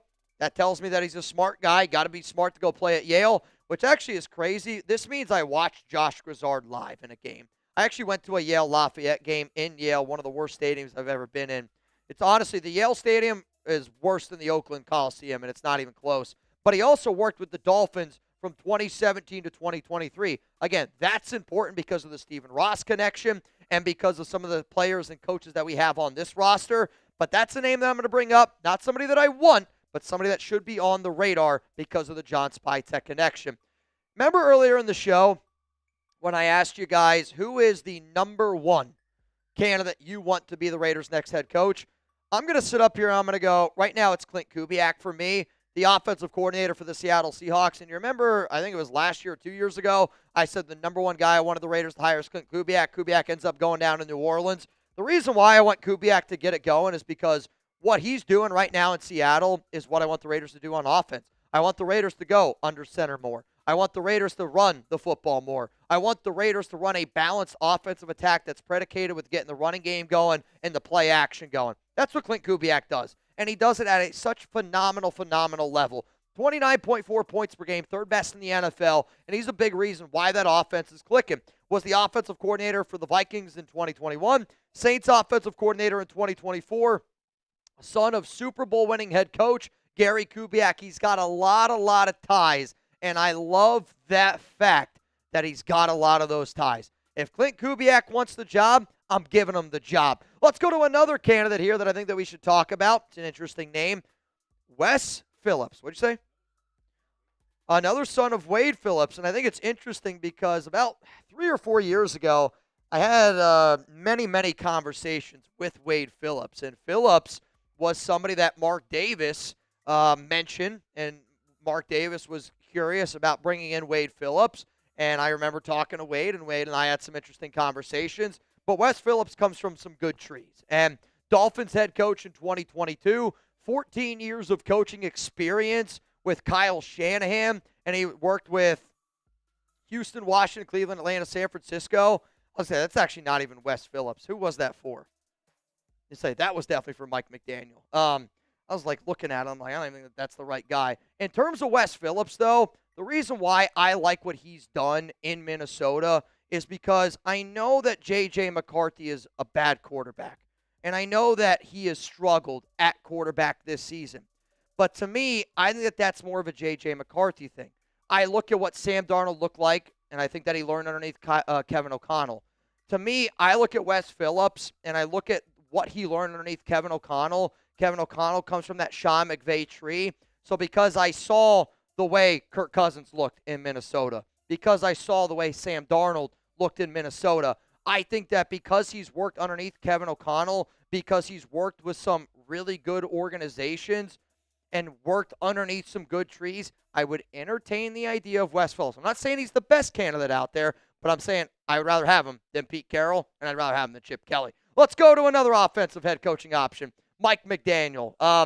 And everything that I accidentally just said there, we showed the wrong card. That's on me. And I literally just Ron Burgundied it. Still employed by the Miami Dolphins, has been the head coach of this organization since 2022, and has been a Kyle Shanahan guy. And when you have worked with that many organizations, like Mike McDaniel, to me, is a good offensive play caller. I'll admit he does make me very nervous as a head coach candidate, but would I take Mike McDaniel over Pete Carroll? Yeah, you're damn right that I would. And I do wonder if you have a smart guy like McDaniel and you allow him to just be the head coach and you let John Spytech do what is necessary, can you get the most out of it? Because the other reason why I would entertain the idea of McDaniel is it would be really good for Ashton Genty. Because McDaniel showed, and he has shown, that even when he's been on a, let's face it, the Dolphins have been a little bit of a cluster the last few seasons, and I think that that's because they were stuck with the Tua Tagovailoa contract. But what they've been able to do with that running game deserves attention. Raheem Mostert, 13 touchdowns. They look at what Devon Achane has looked like. I mean, this is a really, really good guy that can get this ground game going. And if you want somebody that can get Ashton Genty going, I think you have to look at what Mike McDaniel has been able to show in Miami. So let me know down below.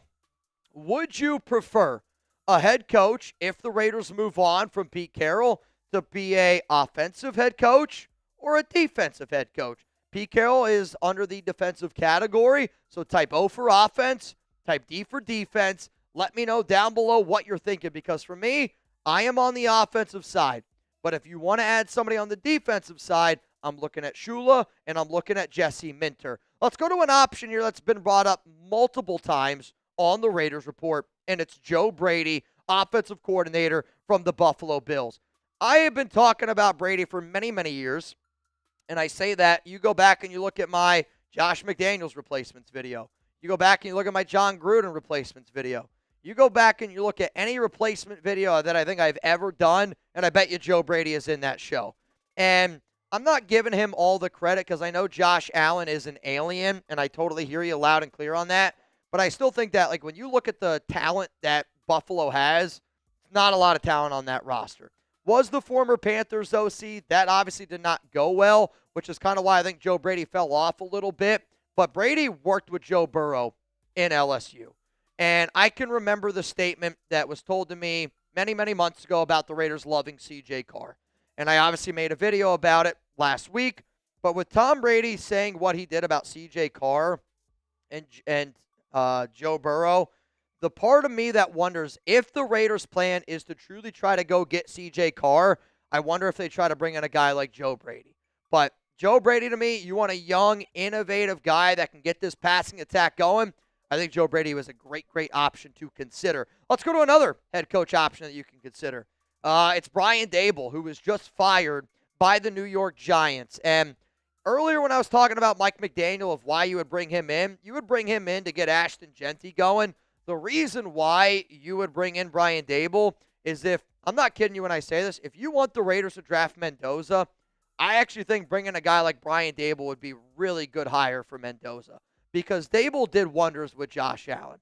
And I need, if you plan on drafting a quarterback and you want that quarterback to develop, I do think that Brian Daboll is a good option there. Because even this past year, right, you can say what you want about Jackson Dart. Jackson Dart, the Giants looked a lot better when he was out there. If you want the Raiders to draft a quarterback this season, I think you could do a lot worse than Brian Daboll. Now, again, we could sit back here and go, do we make Brian Daboll the OC and then maybe he gets the head coaching gig? Like, I look at Mike McDaniel and Brian Daboll, and I don't think that those are two guys that are going to get a head coaching job. I think if the Raiders said, we're going to keep Pete Carroll, we're going to make him a CEO head coach, which literally means we don't have the cojones to fire him, but we're just going to make him the head coach, and whoever we bring in as OC is going to call all the shots. If you plan on doing that, the two names that you should consider are Brian Daboll and Mike McDaniel. Mike McDaniel and Brian Daboll. Sorry, I got way too ahead of myself. Next name that I'm going to bring up here as a candidate is Mike McCarthy. And this does go away a little bit from my, I want to hire a new, young, innovative guy. But I'll just say it like this because people yelled at me last year when I said this about Mike Vrabel. Last year I said Mike Vrabel is a top 32 head coach, and I don't know why he's not employed. And as you can see, clearly a good head coach. I think Mike McCarthy is a top 32 head coach out there. Like, to me, there are not 32 people alive on this planet that are a better NFL coach than Mike McCarthy. And I know there was a lot of issues in Dallas, but I would say that a lot of those issues in Dallas were because of Jerry Jones. I don't really think that they were a lot of the times because of Mike McCarthy. And when you've given Mike McCarthy, I think, the tools to succeed, he's been able to show you that he can succeed. He's an offensive-minded coach. If the Raiders want to still keep somebody that's got that resume because they're afraid to bring in a young, innovative guy with this team, I would rather Mike McCarthy, and I would let McCarthy call the shots instead of Chip Kelly, and I would let Mike McCarthy call the shots instead of somebody along the lines of Pete Carroll. I know it's not the young name, but Mike McCarthy is a much better option than what we have right now. Here's another wild card name that Chugs is going to throw in here, and it's an interesting name, Cliff Kingsbury. I don't know if the Raiders would entertain the idea because of the way things went down with Cliff and the Raiders before. But we have to sit up here and give Cliff a lot of credit because he looked really good with Jaden Daniels. That offense looked really good when Jaden was healthy. I know they haven't looked quite the same this year, but because Cliff has ties to Dan Quinn, and I know that Dan Quinn and Pete are very close, but because Cliff did turn down this job, I don't know how it exactly would go down, but Cliff would be another example of somebody that I don't know if I want to give him a head coaching job right away, but probably could be the offensive coordinator. And I know that's not what Cliff's going to do. If he takes a job, he's going to take a head coaching gig. But I think it's an interesting wild card option to throw out there. Coming up next here on the show, let's go to the these guys are not happening list. And it's going to be names that, I literally just saw a super chat from Mark says Nick Saban for head coach. Nick Saban's not going to be coming out of retirement. And he honestly wouldn't be somebody that I would want coaching the Raiders at this point. So I want to give some shout-outs here to the Noti Gang, people that always show up and show out, and I feel like, what is the Noti Gang? People that are subscribed to the Raiders Report and people that comment on my Raiders Report videos first when they drop. So our Noti Gang from November 18th, Infidel, Kat, Daniel, Awol, and Dylan, I see you. Shout out to all of y'all. Greatly, greatly appreciate you guys being part of the Noti Gang. And if you want to see your name on a future video, hit that subscribe button and try to comment first on a video that I drop. So, the people of It's Not Happening, you can add Nick Saban to the list. Here is my top 5 not happening list. Eric Bieniemy is going to be on this list because I always get asked about him. Due to his domestic violence past, he is not going to be somebody that the Raiders ever hire. I always get asked about John Gruden. John Gruden, to me, would be better suited to go to college football. And the reason why John Gruden would be a bad hire is because of how much of a disaster he was. Free agency, draft, trade. We're trying to go full-on rebuild, and Gruden failed as the Raiders head coach. I get people want to look at the way that they were playing before he got fired. I would just illustrate to anybody to look at what the John Gruden Raiders looked like on all of his years when you started and when you finished. They always fell off in the back half of the year. Why? Because Gruden wasn't innovative enough to be able to make those proper adjustments. Bill Belichick, not going to happen. I know the Tom Brady names are going to be thrown out there. Deion Sanders, not going to happen. Rich Bisaccia, not going to happen. Jack Del Rio, it's not going to happen. I hope that you at least see kind of where my mind is working right now if the Raiders decided to move on from Pete Carroll. And I wanted to just, again, throw out a bunch of different options. This list is going to continuously change every single time I do it, and I'm going to be making more head coach candidate videos because when more reports come out, with more news that comes out, and where I'm at right now, I'm out on Pete Carroll. If you enjoyed this video and you want me to make another video, I hope that, again, you hit that like button, you tell me that you made it this far. My personal favorite coach candidate videos are when I rank them from 10 all the way down to 1. If that's something that you want to see on a future show, the more likes, the more views, the more shares, the more hype this video gets, that tells me that that's a video that you want to see. So if you want it to go down, you already know what to do.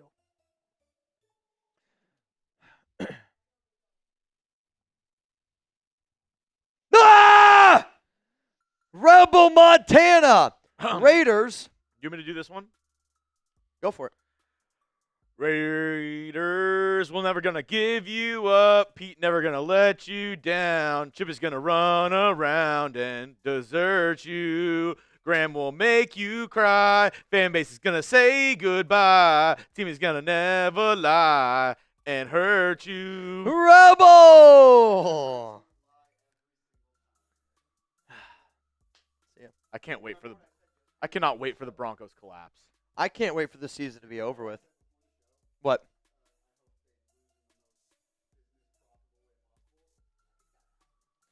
Yeah, you're probably not wrong. I mean, an overtime loss probably could have been better, but or if the game would have never started, if we could have just done tailgate the whole time, that I would have rather done that. Rev, I'll say this right now. That's probably one of my favorite super chats anybody's ever sent in. That's hilarious. Peace out, Sam. Chad Jacobs, still saying we clean house. Hire Mike LaFleur, Josh McCown, Vince. I remember these were the names that you brought up before, and you're still sticking with it. I mean, the only thing that, again, that scares me about Mike LaFleur is he's not the play caller. Are you cousins with Vince Curhees from Toledo? Because I feel like that name is just so out of left field. I'm not saying that he's not a good coach or would be considered, but I just feel like you got to either be a massive Toledo fan or that's your cousin. Because I feel like the first two, I'm like, makes sense. And then you go Vince Curhees. No disrespect, Vince. No disrespect. I just feel like that's so out of left field. Maybe, I don't know, dude. Like, does Toledo have a great defense? Like he sent this in before. I know. That's what I'm saying. Like, is this Vince's burner? Maybe. It's just Vince Curhees is like, dude, you should definitely hire Mike LaFleur and snag that Vince Curhees from Toledo. I mean, it's smart. I don't know if you ever saw. So my wife Alex used to work for Bumble, and they did a whole marketing strategy around, like, they would put up like flyers all around like campuses, and it would be like the most popular apps. So it would be all the apps that everybody has on their phone, and then they added Bumble.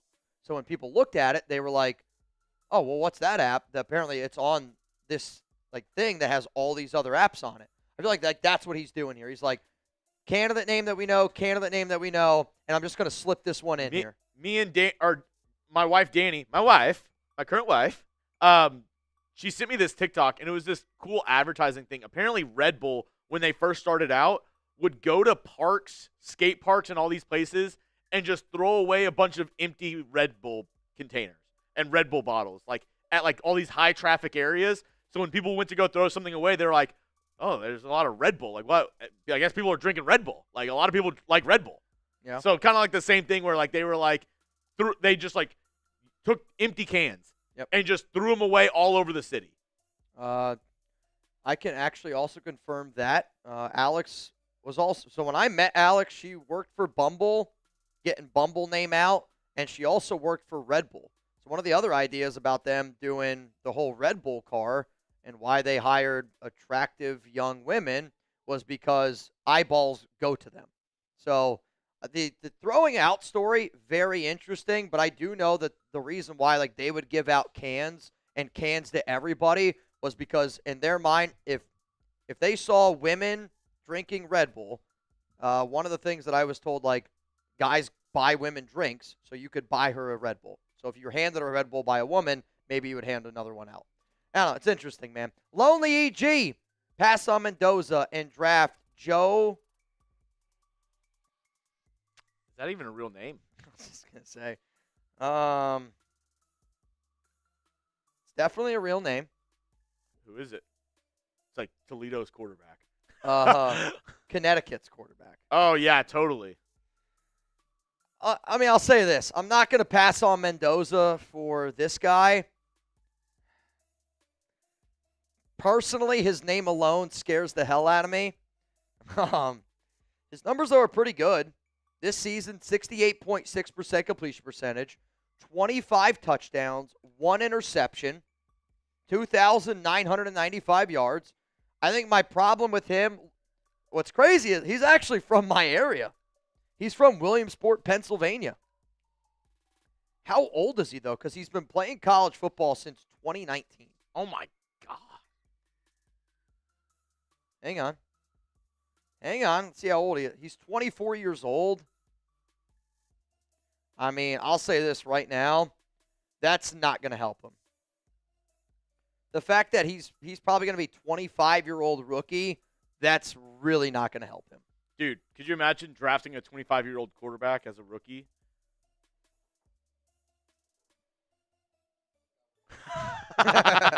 Tracy's over here. Jeff, Mitch, love your intensity and wish your Raiders well next year. Jeff equals Jeff. Mom got creative. Do you know who else you could get? Don't know who else you could get, but good luck. You know, Jeff, I appreciate that, man. I think, again, like where we're at for the Raiders, there's just so many question marks that are out there. There's just so many unknowns, and it is what it is. But I appreciate that you tune in, and I'm glad you support your family and your cousin. Let's go to Crash Dog. Bro. What's up, fam? So, I don't know if you heard my story yesterday. I saw on social media, it was a bunch of kids doing the whole 6-7 thing, and everybody on social media was freaking out. They're like, I hate 6-7. I hate it. I hate it. I hate it. My whole standpoint was like, I don't hate anything that I don't really think has any meaning. So my proof yesterday was I bet you that I can turn 6-7 into a good thing. So yesterday, if you guys didn't know, if you made me go like this yesterday, I donated that money to Save a Warrior. And Gunny, I don't know if you can confirm with everybody down below, but yesterday on the Raiders Report, we raised $469 for Save a Warrior. And my whole proof was we do a lot of stupid, crazy shit on this show. What were the last 2 digits? 469. I actually almost sent 467, but I wasn't going to, like, cheat you out of $2. My point is this. We do a lot of stupid, crazy shit on this show, and we do a lot of stupid shit on this show. And believe me, I tell you, I know it loud and clear. But I think yesterday was, again, really fun day to where we can put some good energy out into the world. And if you donated to Save a Warrior, shout out to you. Gunny, again, I don't know if you can confirm down below that I did send you $469 for Save a Warrior through all the 6-7-6-7s. But, again, like, I appreciate everyone that shows up and shows out on this show. I want to be able to do more things that put good energy out in the world because I think we do so much amazing stuff on this YouTube channel every single day. But, Gunny, you keep bringing the energy. I'm going to keep bringing the energy. And I think that's what Salute to Service Month is all about. I'm going to run my miles, but we're also going to donate money. And I think at this point, Gunny, I think at this point, we got to be getting close to almost $3,000 raised for Save a Warrior this month. And that's really flipping cool, I think. I think it's pretty flipping cool. Mark, Nick Saban for head coach. Nope. Again, I don't want an old guy. I know Nick Saban was great in college. I want a new, young, innovative coach. What about Kirk Cignetti? He just signed a massive, 8-year, $92 million deal. And don't get mad at me. I think the top college coaching gigs are better than the Raiders gig right now. They are. More security. Like, the buyouts. Kurt Cignetti, I think, could go 500 for the next 2 years, and Indiana would be okay. Yep. I mean, again, he's in today's day and age with NIL deals, you're going to start seeing, and again, I think there's a lot of college jobs that are better than the Raiders head coaching gig. It's the truth. It's the truth. Chad Jacobs, not a Toledo fan, but he's a great defensive development guy. Okay. Always in top 5 defenses, and players he coaches tend to be drafted high and work out. I mean, I'll say this. Quinyon Mitchell, Toledo guy. There was a defensive tackle prospect from Toledo. He's with the Giants, and he got hurt. He did? Darius Alexander. Oh, that's right. But Marsh was like, why doesn't Darius Alexander look any good? I remember seeing like a Marsh tweet about Darius Alexander. Yeah. Not the best. But, I mean, hey, I'll have to do my homework on it. I'll reach out to some of my guys in that area. But I feel like going from Toledo to D.C. to Raiders D.C. is wild. It's the ultimate jump. It's the ultimate jump. All right, that's all we got for that. So what we're going to do is last call to get in for the Duke race. Rustin Long, you in. Gary Backus, you in. L.A. Karash, you in. Right now, as it stands, it's a $20 Venmo at Mitchell Renz 365. Winner is going to go home with $100,040. Winner's going to go home with $140. If you had 150,000. Crash Dog, thank you so much for confirming down below that money was sent. We appreciate it, dude. And I know you always send me, like, screenshots or receipts and all that. Obviously, I appreciate when you do it. And if you want to keep doing it, again, man, like, it's great. We appreciate when you do. But also, like, you don't have to. I appreciate it. Nobody else in? I just always want you to just confirm down below. That way people don't think that we're cheating them out. So, shout out to you, Gunny. Blaine said he just sent one, so let me look here. I believe. Blaine, you in. Yep. Blaine was the last one in. All right. Winner's going to go home. $50,000. And I don't remember who said something about snail earlier. I'm just going to warn you. I think the snail race is the worst race out of them all. So let's get it going. If you want to look at the Pete Carroll offense, Chip Kelly offense, that's what it looks like. It's a snail. Snail race. Winner of this snail race will be going home with $150. $150,000. Right now, I want to say LA Crash Dog has got the lead. Soulja Man, you got some serious goo right there. Weldinator, watch out for him. Chadwick Howard, I believe, is in last place. 30 seconds to go. Uh-oh. Yoda Jenkins, the Mollusk Bowl. I better get out of the way. I don't want to get anything on me. Ew. I mean, lay some salt on this track, and it's going to get wild. Have you had snail before, escargot? Yes, I have. I didn't love it. Didn't love it either. I tried it in Paris. It was the only time I would ever try it. It's kind of like foie gras, where I'm like, I don't really think I need it. Anthony F. It's a little leaf. Gets a leaf. Anthony F. with the win. Anthony F. with the dub. See if I can find you, Mr. Anthony. Anthony F. with the dub. Though Anthony won a few days ago, too. Philip Bogart gets the butthole pick. Congratulations to Philip Bogart, the real winner on today's show. The real winner on today's program. All right, y'all. I'm going to hop on out of here. Today was a lot of fun for me to be able to, again, talk to y'all, vent to y'all. 3 hours of a live show. A lot of different things to be able to discuss. The next time that you're going to see me live on this program is going to be on Thursday for Thursday Night Football. Texans-Bills, going to be a good game. I will also say this. There is a chance I go live tomorrow. I have a doctor's appointment at 4:40, so it's kind of like right in the kind of a difficult time for me. There is a chance I go live tomorrow. So wink, wink, nudge, nudge, be on the lookout for it. If I go live, it's just going to be me. No Chugs, nobody else. It's just going to be me. I remember the other day, probably like 2 weeks ago, I went live. It was just me, and I just answered all y'all's questions. It's going to be something that I try to do. I don't know if I'm going to be able to do it with my doctor's appointment, but if I do end up doing it, there's certain information that I have that I'd like to be able to share. So be on the lookout for it. Shout out to all of y'all, the MVP of today's show, Rebel Montana. Shout out to Rebel for being the MVP on the program. Shout out to Mav. Shout out to Weldinator for banging today as long with Rebel. I love hanging out with y'all guys. I want change too. And I want to be clear. I am done with Pete Carroll. And I am done with the Pete Carroll Raiders.